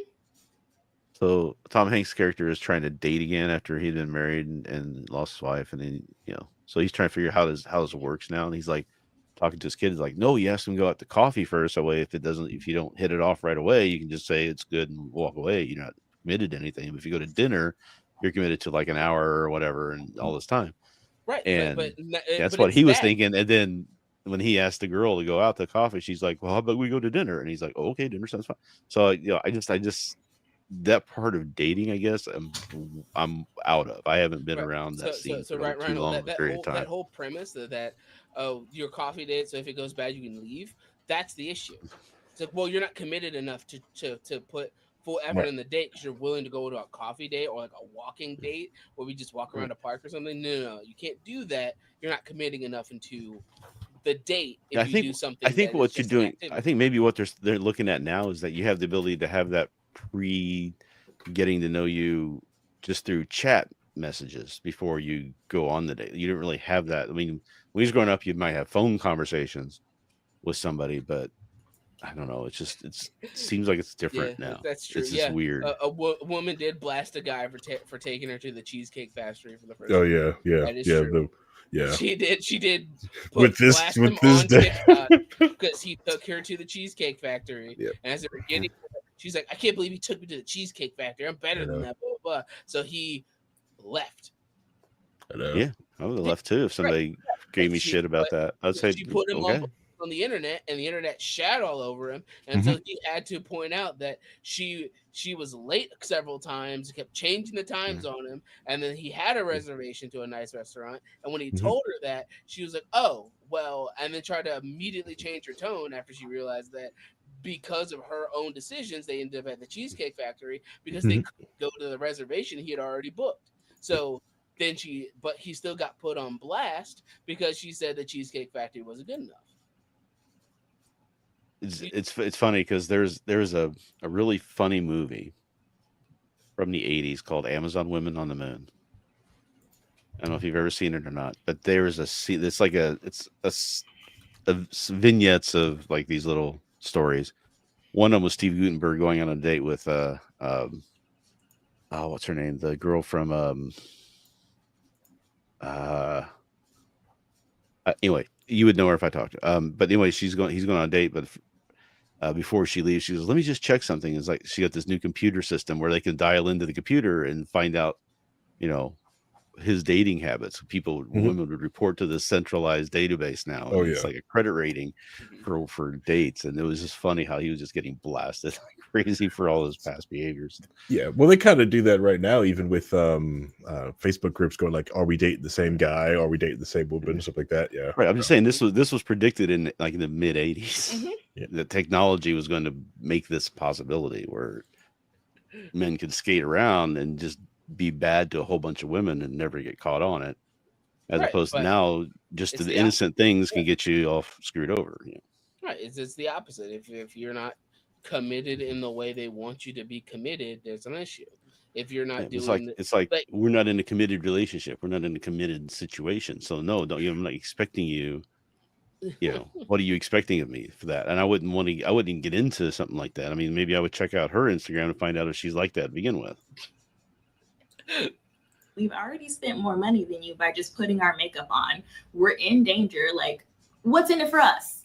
So then all of that, plus this man is a pharmacist. The pharmacist tried to give me a coffee date on a Friday. Saturday, a surgeon took me to a beautiful dinner with a view. The next day after that, this other man took me to this food event where he took me to a coffee date. Right? It's like and she was just shitting on him for it. It's like that's just Yeah. she went on 3 dates. yeah, 3 dates in over a weekend. 3 days Yeah. over the weekend. Each of Yeah, them he with that men with guy who took her successful on the jobs. coffee date dodged a bullet. Yes, yes, he did. Yes, he He did. did. Yes, he did. Nothing wrong with it. Dodge that Yeah, bullet, man. dodge that bullet. Neo it. Yeah, yeah, yeah. He probably knew 5 minutes in that why am I here? Because you that attitude's coming out, Yeah. So did the you know, surgeon. The on the surgeon probably day. found out too. 5 minutes. He was at order the appetizers. Damn. Got 2 more courses. I'm stuck. Abracabro, the are we dating the same dude is so lame. These women actually seek the top 1% of men in terms of finances, aesthetic, education, pedigree, and then get upset when Chad is creating a new single mom every other week. Be cold. No, Reinhold, I also put it this way: is that the perspective on what is realistic is so whacked. So if you ever look at women talking about how much they expect their partner to make on average under the age of 30 is asinine, like 6 figures immediately, like before they finish college. Like, and they're like, that's the standard, which doesn't make any sense. It's And- dating market's weird. It's a Yeah, weird place. It's a it's a weird very place. scary And it's completely different than anything that you or I had any experience with. It's completely different. Yes. Yes, I'm lucky. Yeah. Yes. Yes. Yeah. Yes. Yeah. I've got a friend. She's single. She's a lawyer. Owns her own business, right? Demands a man to spend time with her and as make as much as she does. And I'm just like, listen, love you, but any man who makes as much as she wants is like, hey, it's kind of hard to fit. You guys' schedules are all flying. It's a good luck. Yeah, that's like, and a lot of men don't want the women making more than they do. I don't know. They don't. They don't care. Emasculated. Money means nothing to most men. They don't care. No, they don't. No, they don't. No. There's no men out there that feel emasculated. It used to be like that. I don't know. If given the option, I would gladly be the housewife. I would not give a there are more men. There are more men that is willing to sit at home and be the stay-at-home husband, right? And let her work. They don't feel any emasculation. That's gone. No. That's probably existed at one point in time. Nah. There are probably women who will try to demasculate their men because they make more in arguments, that happens because I make more to you. Like, I'm sure that probably happens, but like, no, most men don't care. Men do not care, at least in dating worlds, like on how much it's other different things. Most What men is it? don't Weight? What is it? Weight? Right now, I think most men care about is weight for some reason. most men don't care. To be fair, there are some super insecure men Yeah, who get into relationships and they were making more than their partner going in, and then yeah, they got a promotion and started making more than they did, and they lose their mind. So yeah. to be Sure. fair, there are some men There that are are some of that. like I will give you that. Yeah, there yeah, are some men yeah. that Probably. are so insecure about who they are that Yeah. if the woman makes more money than they do, they lose their mind. There are some, but Yeah. it's not as much as it's being blasted out. Yeah, yeah. There's a lot of different. There's a ton of different women that I know make a ton of different money. I'm telling you right now, it's like, hey, if you want a good guy that won't cheat on you and always be there, I don't know. Bang the. You should go talk to go to the local game store. If I'm gonna see a guy there, this is where you're gonna spend all his times at. He's gonna spend his times there. These are his little hobbies. These are his little hobbies. Yeah, like he sits in his room and makes freaking paints Warhammer minifigs Yep. and and raids on WoW. I mean, He'll be there, yeah, completely reliable. He knows how to keep a schedule. Okay, that's what you want. Okay, all right. You don't but want to deal with the it's kids. Trust me, he'll deal with them. but yeah, it's the market. The way things are now are so tremendously different than where they were before because you have to factor in. Mm, Harry, when would you guys say the internet became a mainstay in everyday life? I would Man, say late 90s, early 2000s. mm-mm, mm-mm, hmm mm-mm, mm-mm. It was It's Windows got 95 made made it accessible for everybody. no. Business wise, most people weren't really on this MNF and really using it for different things. We're thinking about it as the local internet till like the MySpace, Facebook era. Like the social medias really started to kick it, but really like Facebook and Hot or Not. Because So most what, I mean, 2000, MySpace was after was 2006, early 2008? 2000s, late 90s. say 2000s, yeah, 2007. I want to say before that, like I would tell people about the internet in high school in 2002, and they still look at me like I'm an idiot. Like, oh, that's the thing we got at school. Like, no, I got it at home. What are you talking about? Yeah, My I had memories are because I remember the .com bubble from the late Yes, people 99. used it for business, and it was just us the elders of the internet, us nerds, cam models, old hackers, the elders of the internet. That's who was on there. And then the normies got on around like 2000. Yeah, 2000. Probably 8. as Yeah, soon as they got an 2008. iPhone. Yeah, Maybe basically iPhones probably made 2008. it Yeah, more 2007, accessible. 2008. Yeah, basically like that. So I would say that because I remember having both a MySpace and a Facebook in 2008. Yeah. Because Yeah, that's when that I want to say transition is that yeah. Men don't care about income, PhDs, or how liberated you are as a woman. They only care that you don't cheat on them, don't start fights, and actually do something around the house instead of letting dishes pile up until they pay their own mom to do it. All right, he's been this is going. we're He's not been your going. therapy, okay? Yeah, he's been going. But but yeah, no, it's a completely so since we've had 17 years of internet Yeah, that is in everyday life correct. Yeah, and Yeah. pushed down everyone's existence, and that internet is a standard and everyone has phones and Mhm. technology and doom scrolling and Yep. and instant information at their fingertips, Mhm. and then you are able, it's way easier now to fall into an echo chamber of negativity than it is to find the actual group that you want to be in. right. Yeah. What's funny is that I was listening to a conversation on a podcast today. So I don't know if you know who Chris Hardwick is, but Yes. he's back to podcasting again Mm-hmm. after Nice. 3 years off. Nice. And his first podcast, he was talking with Ben Schwartz, I think, and it was they were trying to discuss like how long do you think before the younger, like the alpha generation, starts saying, you know, our parents, our grandparents were stupid for being so open online. Like they're going to be much more like privacy, keeping that information from being out there online and being much more reserved about it than like a lot of people who are now, where it's like everything they do is posted on Instagram and here's what I'm eating and this is this and that, all that stuff. I think you're going to see a trend towards the younger people saying, no, I'm not putting any of that stuff out there so just to protect themselves. here's my theory on this whole thing is that the millennial slash what Gen Z Yeah. It was right after Zennial. Yeah. Yeah. The Your people. those were told. Those are the people that were told to always perform. They were going to be something that they were special. They put a spotlight on them, and they were always wanted to perform. And then they were given the opportunity to perform. They grabbed it with both hands and ran with it. Mhm. Their kids are the ones that are forced to deal with their parents putting everything into existence. So their parents trying to perform, doing everything, trying to get as much information and as much spotlight as possible, easily move them into more of a less showy, flashy personality because that's what their parents are.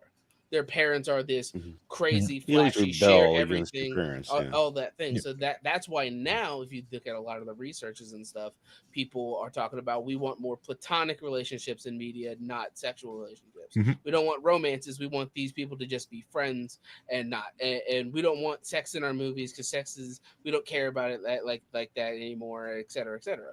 It's kind of created an inverse effect of where it is now with this generation of look at me, look at me, look at me, and now they're like, bruh, leave us the fuck alone.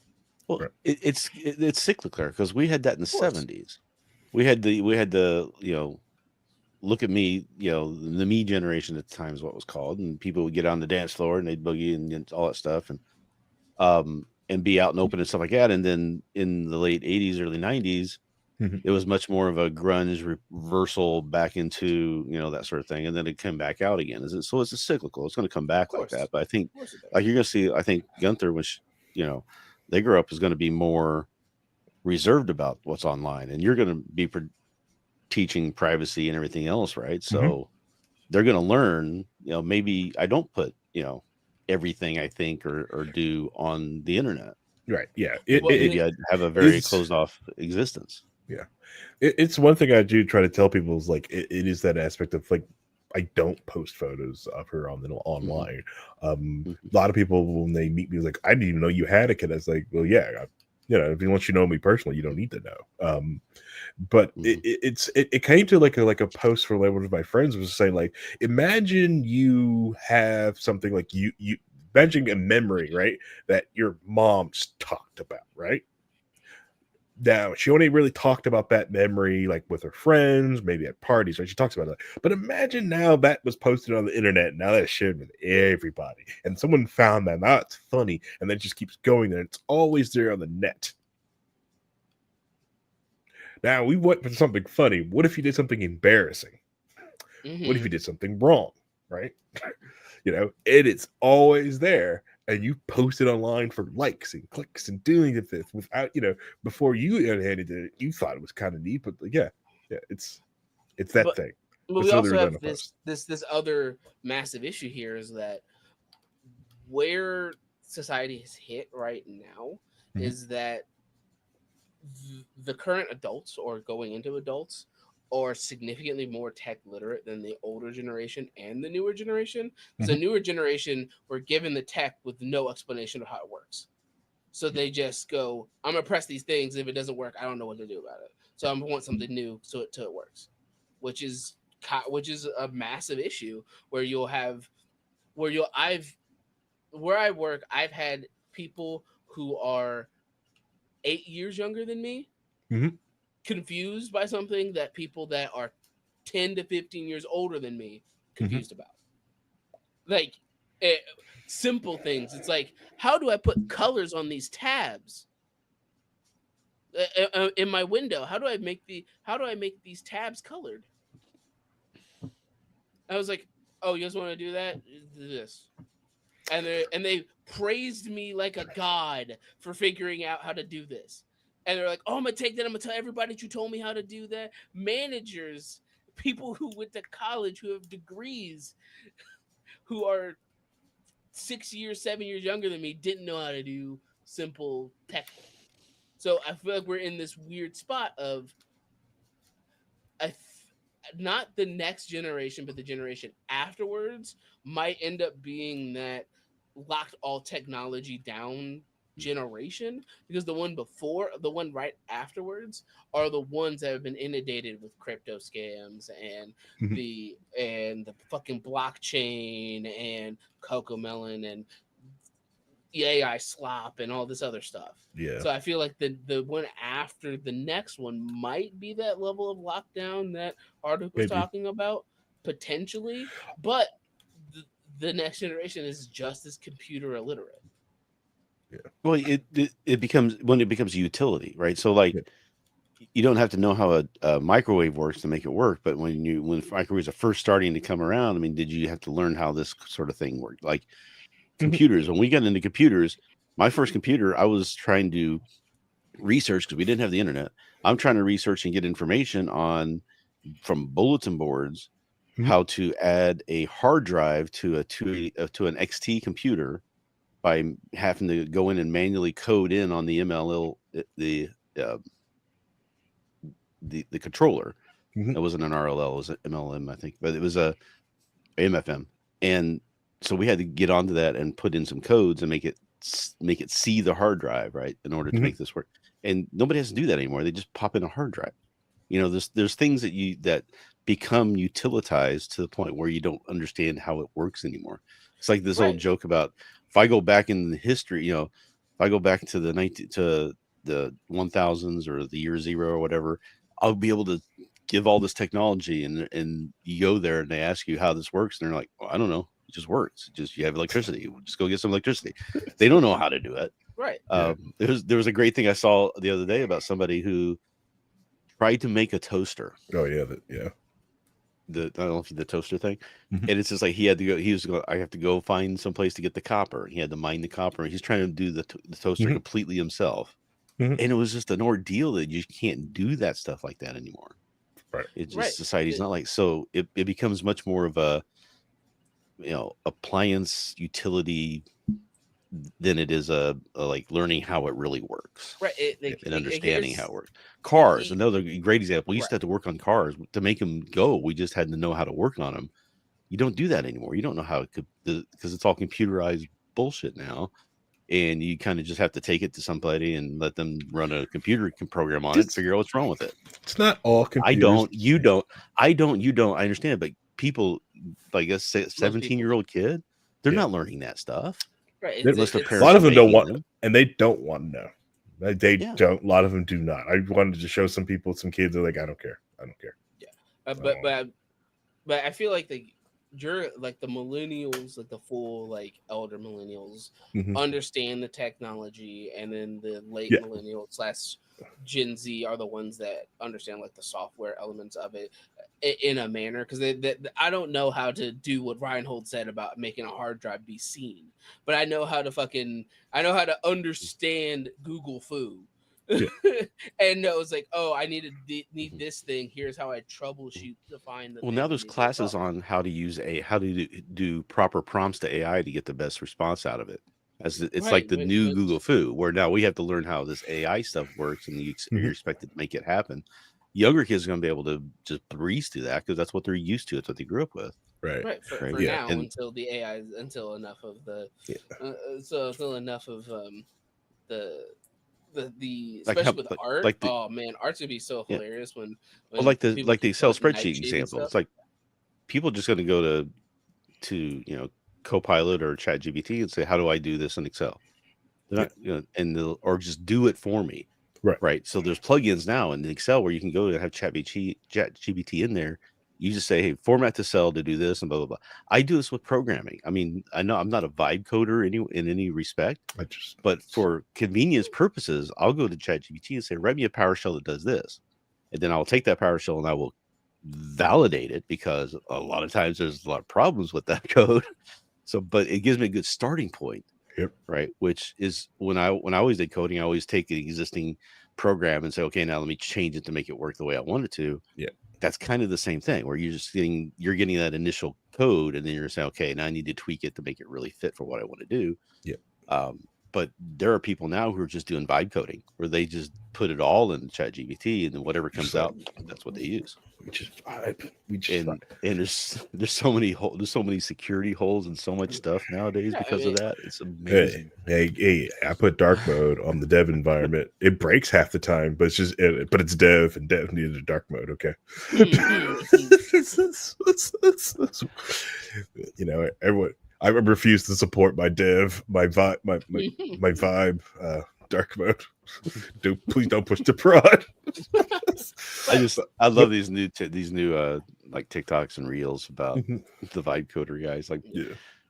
put him in there. He's locked in the room until he learns how to code on his own. And he's sitting there going, Yeah, Yeah, things I are love. just different. Things are just Yeah. different than what it Yeah, was. yeah. It is. Yeah, it's always just different. just yeah. different. It's different worlds, stuff like that. Yeah, yeah.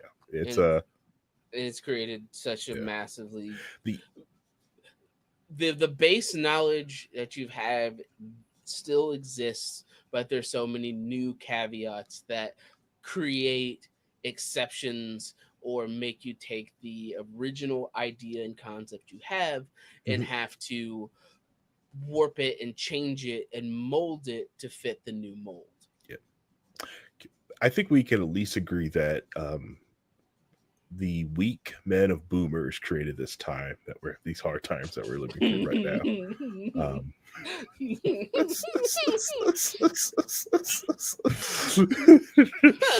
Uh, we need to realize that the boomers screwed us, and it's not okay.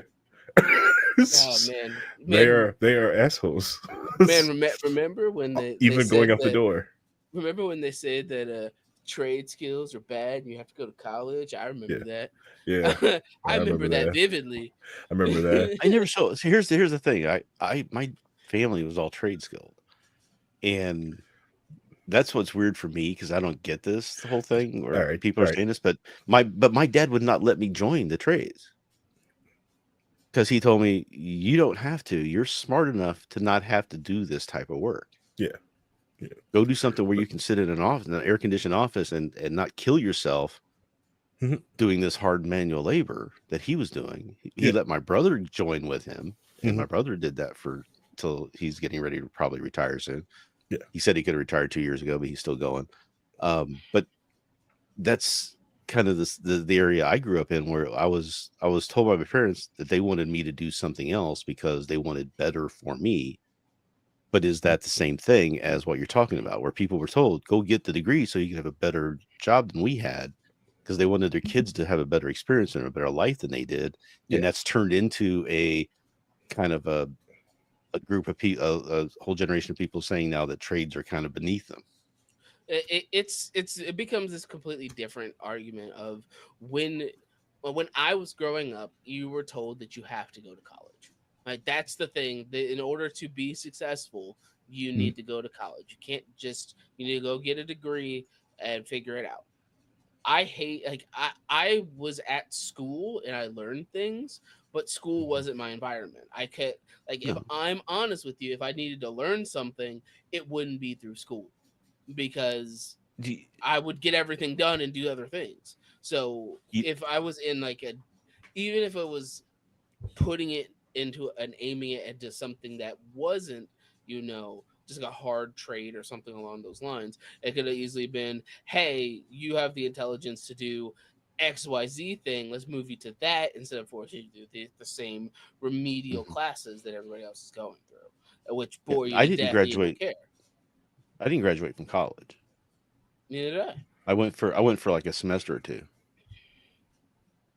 Mm-hmm. and but I would say fairly successful, right, in that field where most people think you need a degree to do it, because I learned how to do it. I mean, Mhm. it's, I don't know. Well, It 'cause- really is about what you feel comfortable doing and what you like doing. It's always been my Right. thing. If you like working on plumbing or working Mhm. on houses and building houses, do Yeah. that.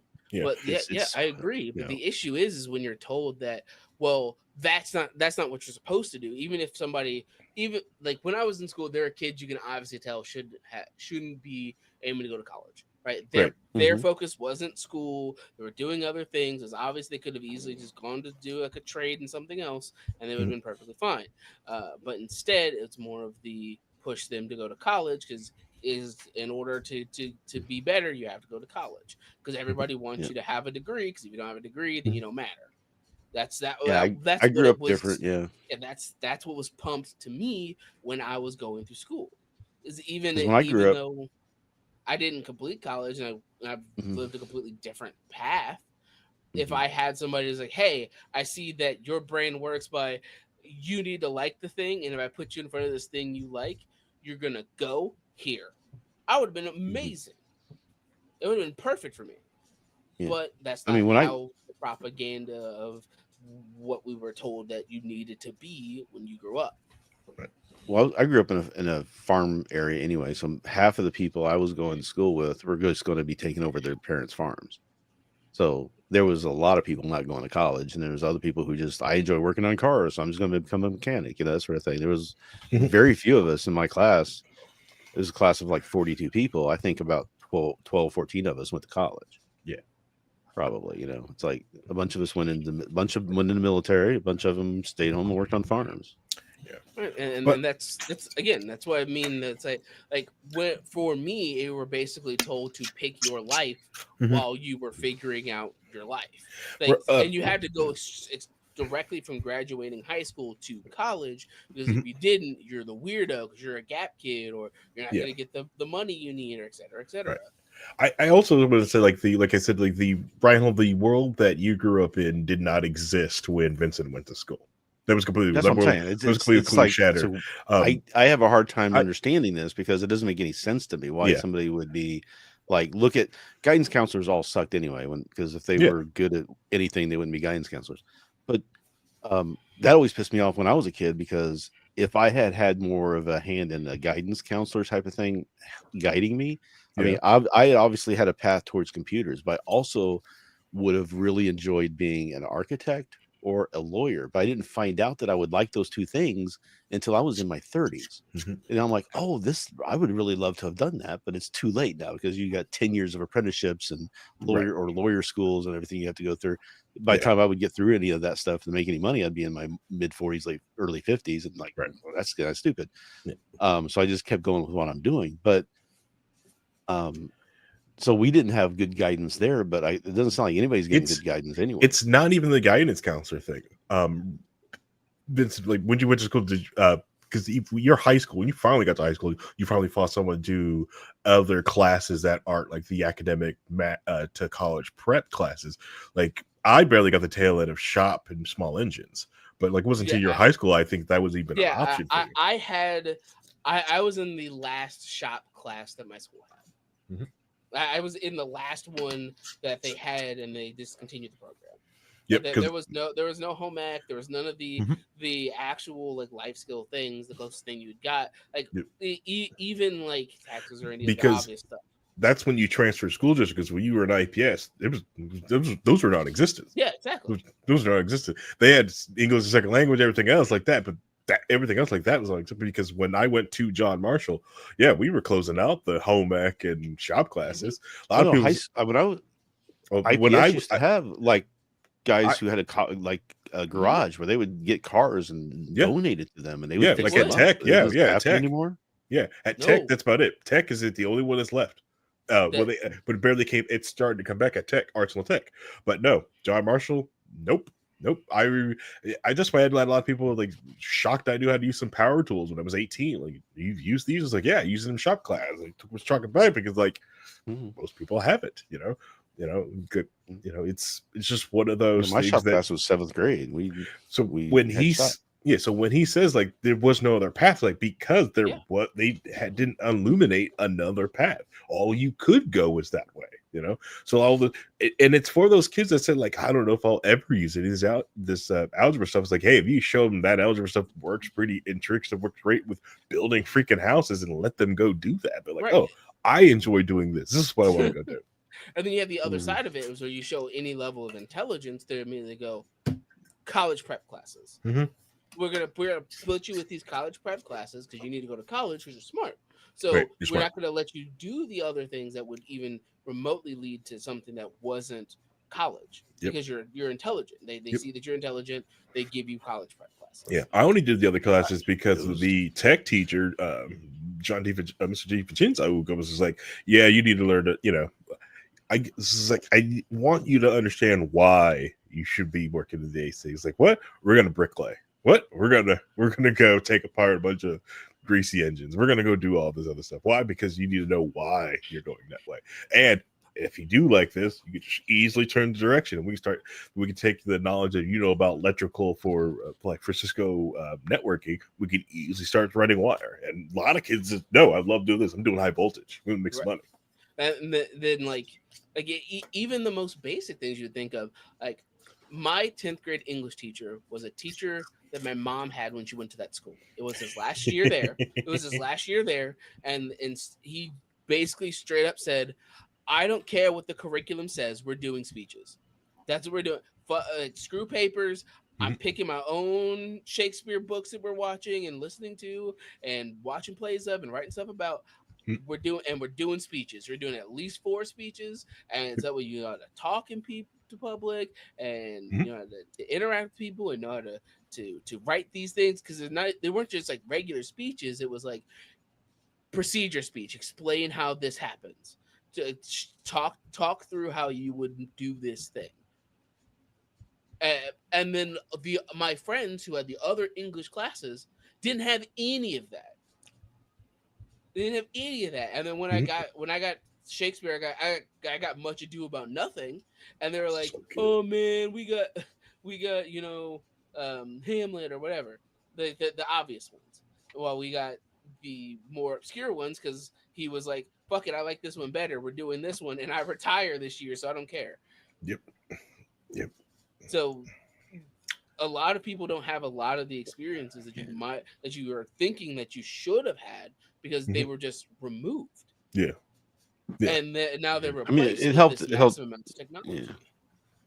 Yeah. Well, it helped. Yeah, it helped that I had parents who were into trade. I mean, my grandfather was a master mason, carpenter kind of guy. My cousin was plumber for the sea in the Navy, and then my uncle was an electrician. So I had all of these, and my dad did sheet metal. And it's like we built a house that my parents lived in until recently, and we built that sucker. I mean, I helped lay the flooring. I did drywall, electrical, plumbing, all that stuff. I learned how to do all of it when I was in high school. So even if I didn't go into doing those things, I had a working knowledge of doing them. I can work in my house. I don't have to have somebody come out and work in my house. I can do it myself. Yep. Mm-hmm. So I guess, I mean, and I can work in my car. My dad made me work in my car. So I guess it's our parents these days making their kids learn this stuff, or are they just sending them off to school and letting the school take care of it and not teaching their kid these life lessons? When I went to school, I wasn't dictated to what I was taking. I would take what I wanted to take. It was my choice. I didn't get told I had to take something, The other thing, certain things you had to take, but mostly it was just like I didn't take physics in high school because it was only offered every other year, and it was at the same time as my band class was, and I wanted to get my letter in band, so I didn't take physics, which destroyed my life basically because I was going to go to Rose-Hulman, and they said I needed to take physics, so I had to go to junior college first. I was 17 and said, "Fuck you. You don't want me, I'm not going to go there." And then I could have had a degree from Rose-Hulman, high engineering, blah blah blah, and been much more successful than I ended up being, just because I didn't take physics in high school. But that was my choice. I screwed that up. It wasn't anybody else telling me that I had to do it that way. Right. I took physics. When I was in school, it was the start of everybody having cell phones. Like I didn't get a cell phone until my junior year, and it was a flip phone with minutes, and you had we said to type out the letters. Are you comfortable saying what year you graduated high school? 2012. So there were people who had iPhones and stuff. 28 years difference there, or was it? It's just like 94. Like I put it right around. Did you say you graduated in 94?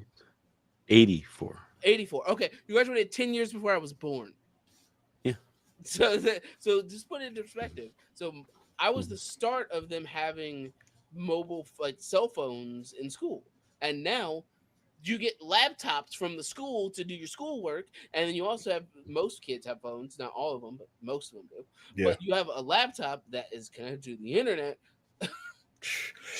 Man, I remember That's right. refurbing I some work on systems where we 486s. put those in the schools. So Yeah, Exactly. refurbing 486s in the school to use for the kindergartners. Right, like my school, we still had the computer lab, so you had to go to the computer lab, and they had to set days aside to go to the computer. in lab. my school, my senior year, we got our first computer class because Texas Instruments was closing down their computer business, and they were selling their TI 99s for $50 a piece, which was a basic pre-Commodore 64 computer. That they also had a trash 1 and a trash 3 in the computer lab, but that was very specific. You could play on that, but so we had these TI 99s that we were learning coding on. It was basic coding. It was the first class I had with a specific teacher who was always my math teacher. He also taught the first computer class. It was the first time I got an A in his class. I'd always get like B pluses in my math classes, but it was the first time that teacher gave me an A on anything. God damn it. Abaca, bro. Lip Biscuit 666. And we would get in trouble because me and another guy would be sitting in the computer class, and we'd be over on the TRS-80 playing an adventure game during class instead of listening to what you're saying. But yeah, it's like the way that you're viewing a lot of these things is so you have to factor in that Yeah, I know. It's just what I'm saying. It's weird to me to think about like this stuff. Like, why wouldn't they just give you all your options and you choose and find out what's best for you? Why are they going to dictate things to you? It makes no sense to me. Like, because reports and statistics. By the way, yes, I know. For to make it look like they're getting good numbers. That's why they're passing kids in school. They haven't passed their classes, but they want to get them. They don't want to look like they're failing. Because if they do, they don't teach. So you got people who can't functionally read. Getting out of school. It's like, they don't teach the students, they teach the tests. Funding is also done with these statistics. Funding. Yeah. Based on I disagree with that completely. I think the way they run in schools nowadays is so yes. Yeah. Honestly, like it's not teaching people. It's like learn how to take a test, and which is important for for my thing is learning how to take a test. That's how I just kind of breeze through a lot of the stuff that I did for my job, because I take certificate tests. Certifications are much more important than degrees in what I do. I really think we should bring down some of the requirements to get the Core 40, make it easier to get the Core 40, but academically, but add in certain other courses that you need for life, like forcing an empathy therapy session class. You have to take humanities course, teaching people etiquette. Civics, etiquette, civics, and basic nursing, just like a basic first year nursing. Every kid should take some shop classes to learn. And it was when I was growing up, it was the men took the shop and the women took the home ec. Screw that. Just make everybody take the home ec, make everybody take the shop, because it's life skills that they should learn. When I was in 6th grade, we spent 2 weeks, I think it was a week or 2 weeks, where our teacher gave us, here's a checkbook. It was a fake checkbook, and here's how much money you make, and here's your bills, and here's how to balance a checkbook and all that stuff. Yeah, I don't think they teach that stuff in school anymore, do they? No.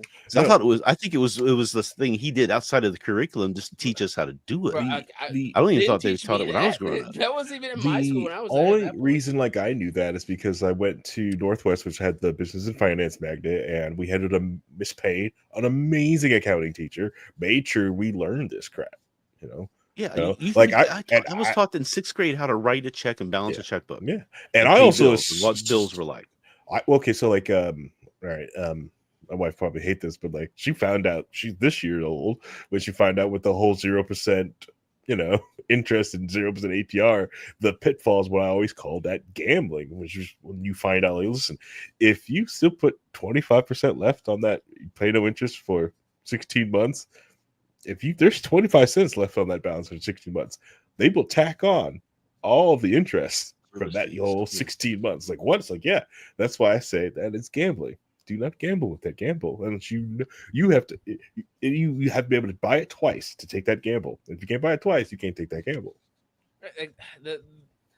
But yeah, it's we're dealing with completely different eras of information Yes. because now if you want to learn these things you have to go out of your way to teach it yourself online or having somebody who's specifically a mentor figure in your life aiming you towards these things because the school's not going to teach you what you're supposed to learn because they're teaching the tests because in order for them to have their jobs they have to keep teaching the tests. Mhm. And they can't get The teachers because kids, they can't pay the teachers much because the administrative is taking up all the fucking money that you're getting. If you look at the administrative costs compared to how they've risen as opposed to teacher salaries and how they've not risen, it's like all the money we're pumping into education is just going to middle and upper management of the schools Yes. as a racket. And it's just like, Yeah. got to stop Well, that. they also have, it's like, how do you... They have different. We've placked on different compliance forms that they fill out. They have all these different things that they have to do, and you need people there to do. It's the same reason why childcare has gotten so expensive. Yes, we should make sure the people that we sort of trust in our system that we're not giving our kids to these awful, disgusting childcare facilities. But at the end of the day, they're just watching kids. Calm down. It doesn't need to be this deep, you know. Because there's no compliance check if I just leave them with grandma, and grandma can just let them watching Paw Patrol for like 8 hours. But if I give them to someone and pay them money, like, oh nope, gotta have a curriculum and it's gotta have nutritional facts. But how many if we didn't have such a redistribution of wealth to the upper classes over the past 30-40 years, how many families would be able to survive on one paycheck and have their somebody at home with their kids? You can't do that at now because we've transferred so much wealth out of the lower and middle class. Yes. And we haven't raised, and I know libertarians don't like this, but we haven't raised minimum wage in forever, so nobody can have like a living wage to live on because there's no incentive to pay people more. I think we should have a minimum wage for a job that requires a bachelor's degree. I think that will. I just think that we should be putting companies on blast who don't give their people a good wage. Yeah, and people should stop taking those jobs. Yes, people should also. Yes, I think agree. Yes. Yeah. However, the you can't factor in desperation. If somebody's in a situation where something happens and they're desperate, I understand. They have to take it. So no, that's what I'm saying. We should try to build a society, and we don't have to do this through government and laws. We can do this outside of that. Yeah, like kind of like Glassdoor. The goal should be to have a society where when you work, you're getting enough money to live on, and if you're not getting enough money to live on, then there's a problem. And I get that there's going to be jobs where somebody from high school is just wanting a second job or a part-time job to do something. That'd be fine, whatever. But if you're trying to just live, you should be able to just live. Yeah. Yep. I don't know. And CEOs making 20,000 times more than they're, than the people they're working for them, that sort of thing. It's got to end somehow because it's not going to be able to sustain itself. It's falling in on itself right now. We have wealth inequalities right now that's greater than it was during the French Revolution. Yep. Right. And that's why they revolted was because of that. And we need to figure out why we're not revolting. We should be. That's the thing. That's why I feel like it. Yeah, that's why I say it's kind of like that, like this weird like powder keg, and that's what I get. I'm afraid with the orange guys, like because he for some reason likes to play with fire, and next to these powder kegs, is like, dude, you're gonna set something off. But stop it. Here's what's gonna happen. So he's doing his thing with the right wing populism stuff. Yeah, there's going to be a backlash to it, obviously, and it's going to end up being a left wing populism. You're going to get a Bernie Sanders type person. It's not going to be Bernie, but maybe AOC or something like that. Yes, that's going to come in and say, look, the norm now is to do all this stuff as president, as a king just- fiat kind of person. Correct. I'm correct. writing all these executive orders now where we're going to have all these Correct. taxes on businesses, and we're going to go back to the way it was in the 50s and 60s, where everybody talks about how great it was in the 50s and 60s. You had 80% tax rates on the wealth, over a certain amount of wealth, right? Hey, I'll put it this That's way. going to come back. Like he is so toxic in where he is that other places are electing people just because the people that are there are kind of like him. So they're like, nah, fuck that. Yeah. Literally, You're too close. Yeah. Australia's Labor Party literally had like the biggest win they've ever had, and they have like the widest margin they've ever had in the government. Yeah, well, look what happened to Canada. Yeah, in Canada. Yeah. They picked a fight in Canada and they swapped because Yeah. the right wing was going to win that, and they just tanked. But think about it, like that was going on in that's what also stopped in Europe. Europe was having like tons of conservatives were getting some wins and then stopped. So it was like, whoa. They just eked one out in which somewhere, which I can't remember. That was unfortunate, but it was a fire that was growing, and like even like France was a bulwark. It stopped it. It's like, listen, this ain't happening. This ain't happening. Calm it down. Yeah. But it's everything is spreading everywhere, and everything's on fire, and then things are so much different than what it was before, and thus creating this massive change in where life is. And it's hilarious that we've got from Reinhold like these guys like muscly men to back in my day when the only technology we had were toothpicks. I know back when Reinhold got out of high school, they had like what 8% savings account at banks. Look at it. Yeah, but you know what else you had? What? You had 26% interest on mortgages and 8% on student loans. My student loans were 8.5% interest locked in. Good. When everybody else is paying 0%. I'm like, good. What can you get CDs at? Like that's the thing. Everybody's like, so it's free money when you have 0% interest for the banks, right? The banks lending to each other at 0%. It's free money. Yes. They borrow the money and use that to gamble it on the internet, or not the stock market, right? And if they lose it all, whatever. It doesn't cost it. It's like free money to them, and that's what happens with all this stuff. Hold on. There's no incentive to have a savings account because you can't get savings account interest rates that are worth anything. So why not put it all in the 401k? Because that's the only place you're going to get money. That's market. True. Yeah, that's everybody's got all their money in the stock market. Yeah, the 401k is not saving anything, and all it takes is a collapse of the stock market, and you're going to see people's retirements just wiped out. Correct. And they're going to be just screwed relying upon Social Security, which is not going to be any money to fund. Yeah, so because you've got Elon Musk and Jeff Bezos hoarding all the fucking money. The best example of that, I talked about this before, I linked it before. It was the collapse of Nortrel in Canada, and how that absolutely fucked people because it was so profitable. They were literally giving people stocks as retirement fund. And it became one of the highest GDPs in the world, and then just gone. Next day, gone. Yep. Dutch Indian company itself. Yep. Yeah, we did that in the .com bust. We should have learned our lesson. .com bust. We had the housing market collapse. We've had these things happening, and we just forget to look and see it happening again. In the 80s, Reinhold, these bastards were getting 18.65% 3-month CDs. Yeah, you know why? Because that was the result of stagflation having to be fixed.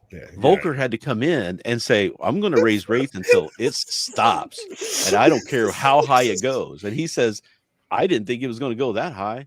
I didn't think it was going to go to 27, 28%. They were getting sent, the White House, Reagan was getting sent bricks from all the people who build homes because they couldn't build homes anymore because nobody was buying homes because the interest rates were too high. So these people were out of jobs. All right, everyone look for Reinhold's new book. Everything is Volcker. I love Volker. Volker, we need another Volker in, and we're not getting it, and it's not going to happen, and it's frustrating, and it's like, Oh man, trying I was yelling at a podcast the other day, like they need lower interest rates. I was like, "What? Are you serious?" I was like, you can't. we need to go higher. Some, We need to go higher. Actually, what are you talking about? there's Paying no attention? there's no moral hazard anymore in a lot of this stuff, so people are just going fucking crazy. That's why we had to bail out Yep. these fucking The- stock companies, Merrill Lynch and these people, because they played so much with the fucking money Mhm. that when it collapsed on itself, I was watching an interview on a documentary, and I can't find this documentary. I wish I could, because they actually interviewed George Bush. Yeah. And this is years after he's been out of office. They're interviewing him for what happened. Mhm. And he's like, I came in saying I was a free market kind of guy, and you let things fail when they fail. That way that there's moral hazard, and you stop this stuff from happening and playing with the money. He says, but they took me into the rooms and showed me what was going to happen, what literally was going to happen if we let this fail. Yeah. He says, I looked over the abyss at what the result was going to be, and I had to do something. Yeah. And that's when he did the thing with the, I think if he hadn't done it, it would have been so ugly. Right. I think we could have got more out of the auto companies. I think they should have released, at least to the American people, their intellectual property. Like, no, the LS engine is open source to the America. Thank you. The rights to the I should be able to, as an American citizen, I should have the privilege of you. We bailed you out. We should have the. I should be able to. I should use the 3D printer and print out Camaros. Okay.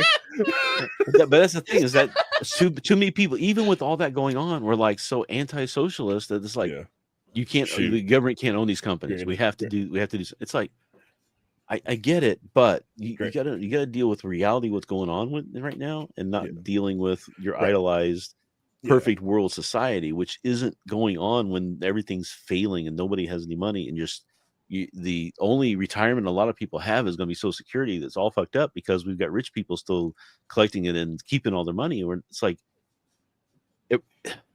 I don't want to get into a whole rant on that, but it's like we could pay off the freaking debt if we just went to the people who have all the money, that earned all this money through all these policies for 30 years, and say, give us some of that back.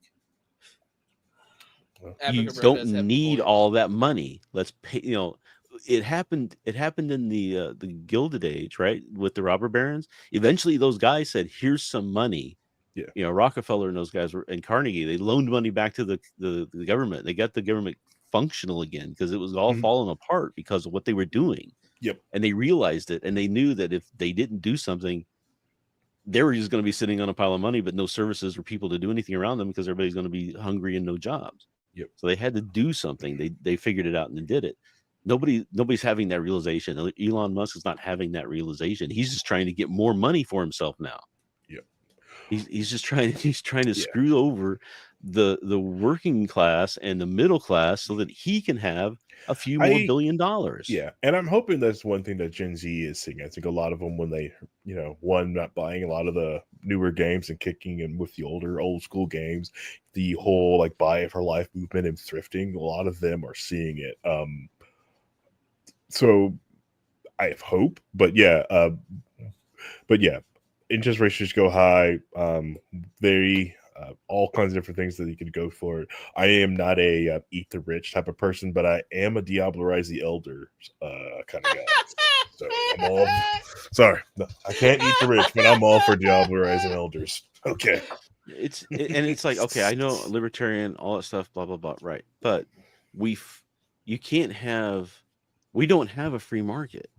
We haven't had a free market in decades, and nobody was realizing they're trying to defend a system, idolizing it as something when it's something else right now, and it's broken, and you got to fix it. Once it's fixed, go on to have a free market. That's great, but your free market is still never going to be the free and free market was never no regulation. The free and free market was that it operated freely to provide the best outcome, right? If you have people with the money controlling the regulations, and making things work in their favor, it's not a free operating market anymore. You have trust getting built up. You have that's why you had antitrust legislation is good to have to make sure that that market never gets cornered by anybody or manipulated by anybody, so that the proper outcomes can work. If you have all these regulations in place that prevents entry into marketplaces Mhm. because of the high cost of regulation getting into it, Yep. then the people who are already there are just protecting themselves, and they're just going to get bigger and bigger and bigger and control the market more and more and more. You don't have real competition in order Yep. to make sure the prices are optimized. That's the problem with today's economics, is that you don't have a free market. Yep. Yes. Yeah. 100%. Yeah. So a lot of people, what we're talking about is like a lot of these larger companies are using the force of the government to help create their small little monopolies and stuff like that, duopolies, and they're they're keeping little cliques in charge. Protectionism. Yeah, they're protection. all They're using on protectionism. different things. Yeah, just like Oligarchs. it's just like the whole thing with the car thing. The main reason I harp on like the open source in the car market is because if you wanted to go off and go make a car or just make your own electric car market, there's so many different DOT regs that you have to do. But if you had an open source car that was ready to go, dude, you could make another car. Everyone can make it like a car market right there. You just make it. You can just make it. Help bring because you increase the competition, bring more people into it. It's the Remember same how way. beautiful the cars were in the 50s with the fins and the whole designs and all that stuff? You can't do that now. Yeah, it was the same because way there's with no car markets. They were just people flying by the seat of their pants making cars back then. Yep.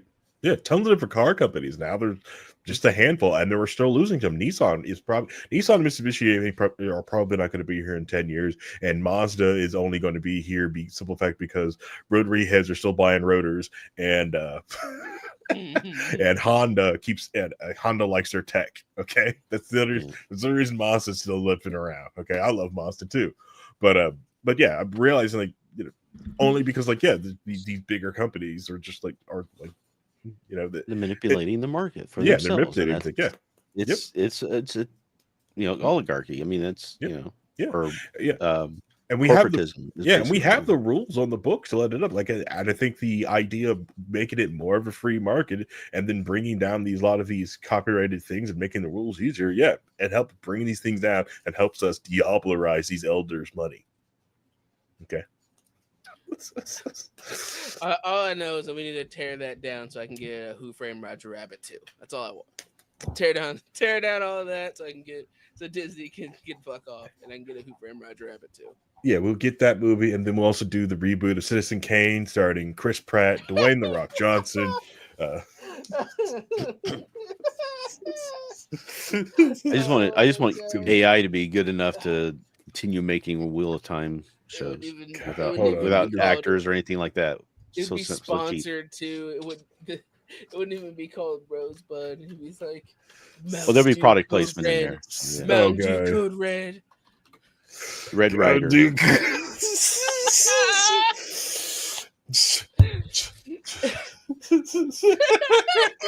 even do it. I was trying to make a John Cena like, can't see me. You can't see me.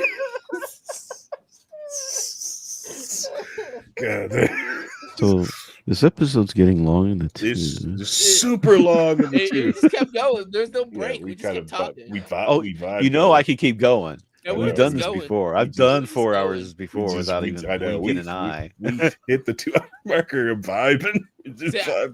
Harry and I still have a whole rant to go on later this week, so look forward to that. It's like I wasn't sure how far we were vibing, because I didn't want to jump in. It's like, it has been 2 hours. I'm okay with keep going, but it has been 2 hours. No, I know you guys actually have our poor audience other is like, people to go see.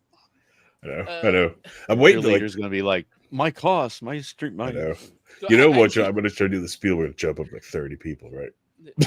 So here's the funniest thing is that this all started because you went away and I was like, all right, let's get Reinhold's quiz out of the way.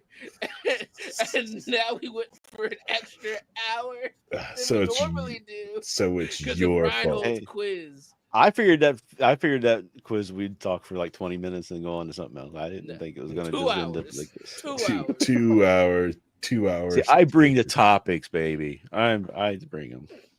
Is it the funniest part is the other Wildgate is coming out, by the way. So free demos for Wildgate. Get a check on it. It's made by the people who made WildStar. Some of the people who made WildStar. So it has that look and feel, but it's a first person. It's a shooter and space combat. Looks great. Give it a shot. Yep. Not sponsored. If you want a really cool game, it's coming out If those July guys 1st. want to give us the money, Mecha Break. Mecha Break's coming out July 1st. Mecha Break coming back. is it July 1st coming out? July 1st, Mecha Break. Take that week off. Anyways, Well, I get 2 weeks, first 2 weeks of July off. So. Nice. So, hello everybody. This episode has gotten very long in the tooth, and if you made it this far, you are a true key holder. This is some of the content you get into our 1,000 a month key only, our key club. Can I call it? Should I call it the key club? Absolutely not. Absolutely not. But Harry, you'll be dodging more allegations than you already are. Some bunny ears on the key. People already think that you're a beard. You know, then you had the invites to be a part of Poly too. I mean, yeah, calling it I'll tell you a some key this. party. You're not dodging any allegations, sir. Yeah. So I want to thank you guys for listening. You could have been listening to anything else in this world for 2 hours, but you decided to listen to this. Thank you. This is a live podcast. We usually only go for an hour, but today we go for 2. Record on 9 p.m. Eastern time on Mondays. Please come back on the line for the 350 of you guys who downloaded this on a podcast as podcast format. Awesome. It's awesome. This is a podcast network. This is where we're from. We're glad you guys downloaded and enjoyed this show. Please come back. Get with your friends. But if you want to watch us live, you can get us on twitch.tv/wearelibertarians. There's a little letter R or youtube.com/wearelibertarians. Come hang out with us. It's a lot of fun. Read your thoughts on live and be part of the conversation. Anyways, say goodbye, everybody. Bye, guys. Bye, everybody.